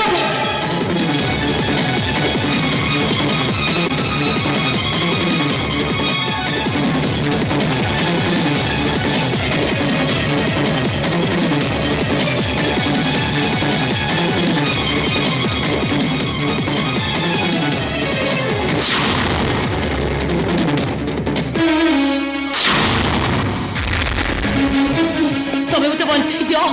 देख जीवन मु तुम बहुत किसी क्षति करी तमे विपद समय मते टिके रक्षा कर। नहीं नहीं नहीं क्षमा मागिबा दरकार नहीं। विपद रे पड़िथिबा मनुष्य को सहाय्य करबा होची मनुष्यर धर्म। से धर्म अधर्म छाड़बे हटि जा मो सामनारो माने तो स्त्री जो मिछ को ए विधवा रूप धारण करछि पास तत्ते गଳି पकई सत को सत ताको विधवा कर देबी।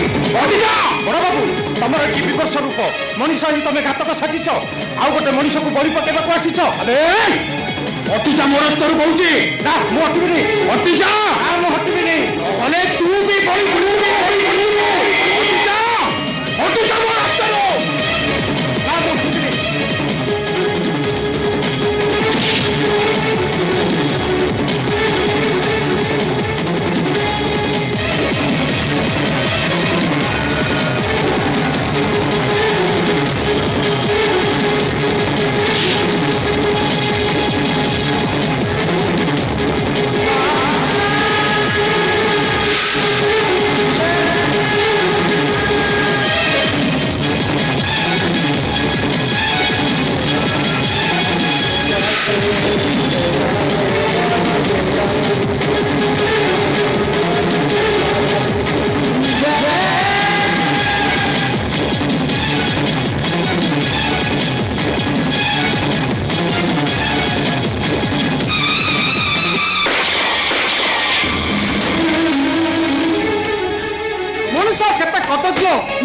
ରଖିଲେ ବୁଝି ହୁଏନି। ମିନା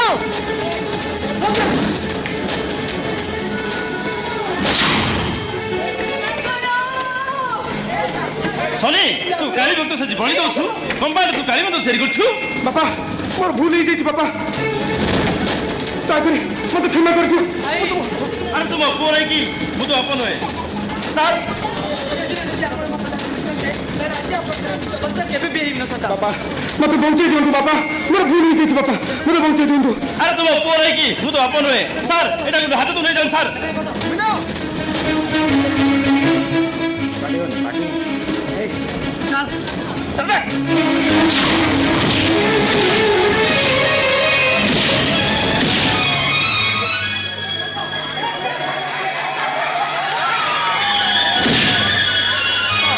ବାପା ଆମେ ନାଗର ଭାଇକୁ ଶୀଘ୍ର ମେଡିକାଲ ନେଇ ଚାଲ। ବାପା ବାପା ନାଇଁ ବାପା, ମତେ ଆଉ ମେଡିକାଲ ନେବା ଦରକାର ନାହିଁ। ଶେଷ ସମୟରେ ମୁଁ ତମମାନଙ୍କୁ ଦେଖିପାରିଲି, ମୋ ପାଇଁ ସେତିକି ବହୁତ। ହେଲେ ମୋର ଗୋଟେ ଅବଶୋଷ ରହିଗଲା, ମୋର ଜନ୍ମ ଦାଦାଙ୍କର ପରିଚୟ ମୁଁ ପାଇପାରିଲିନି।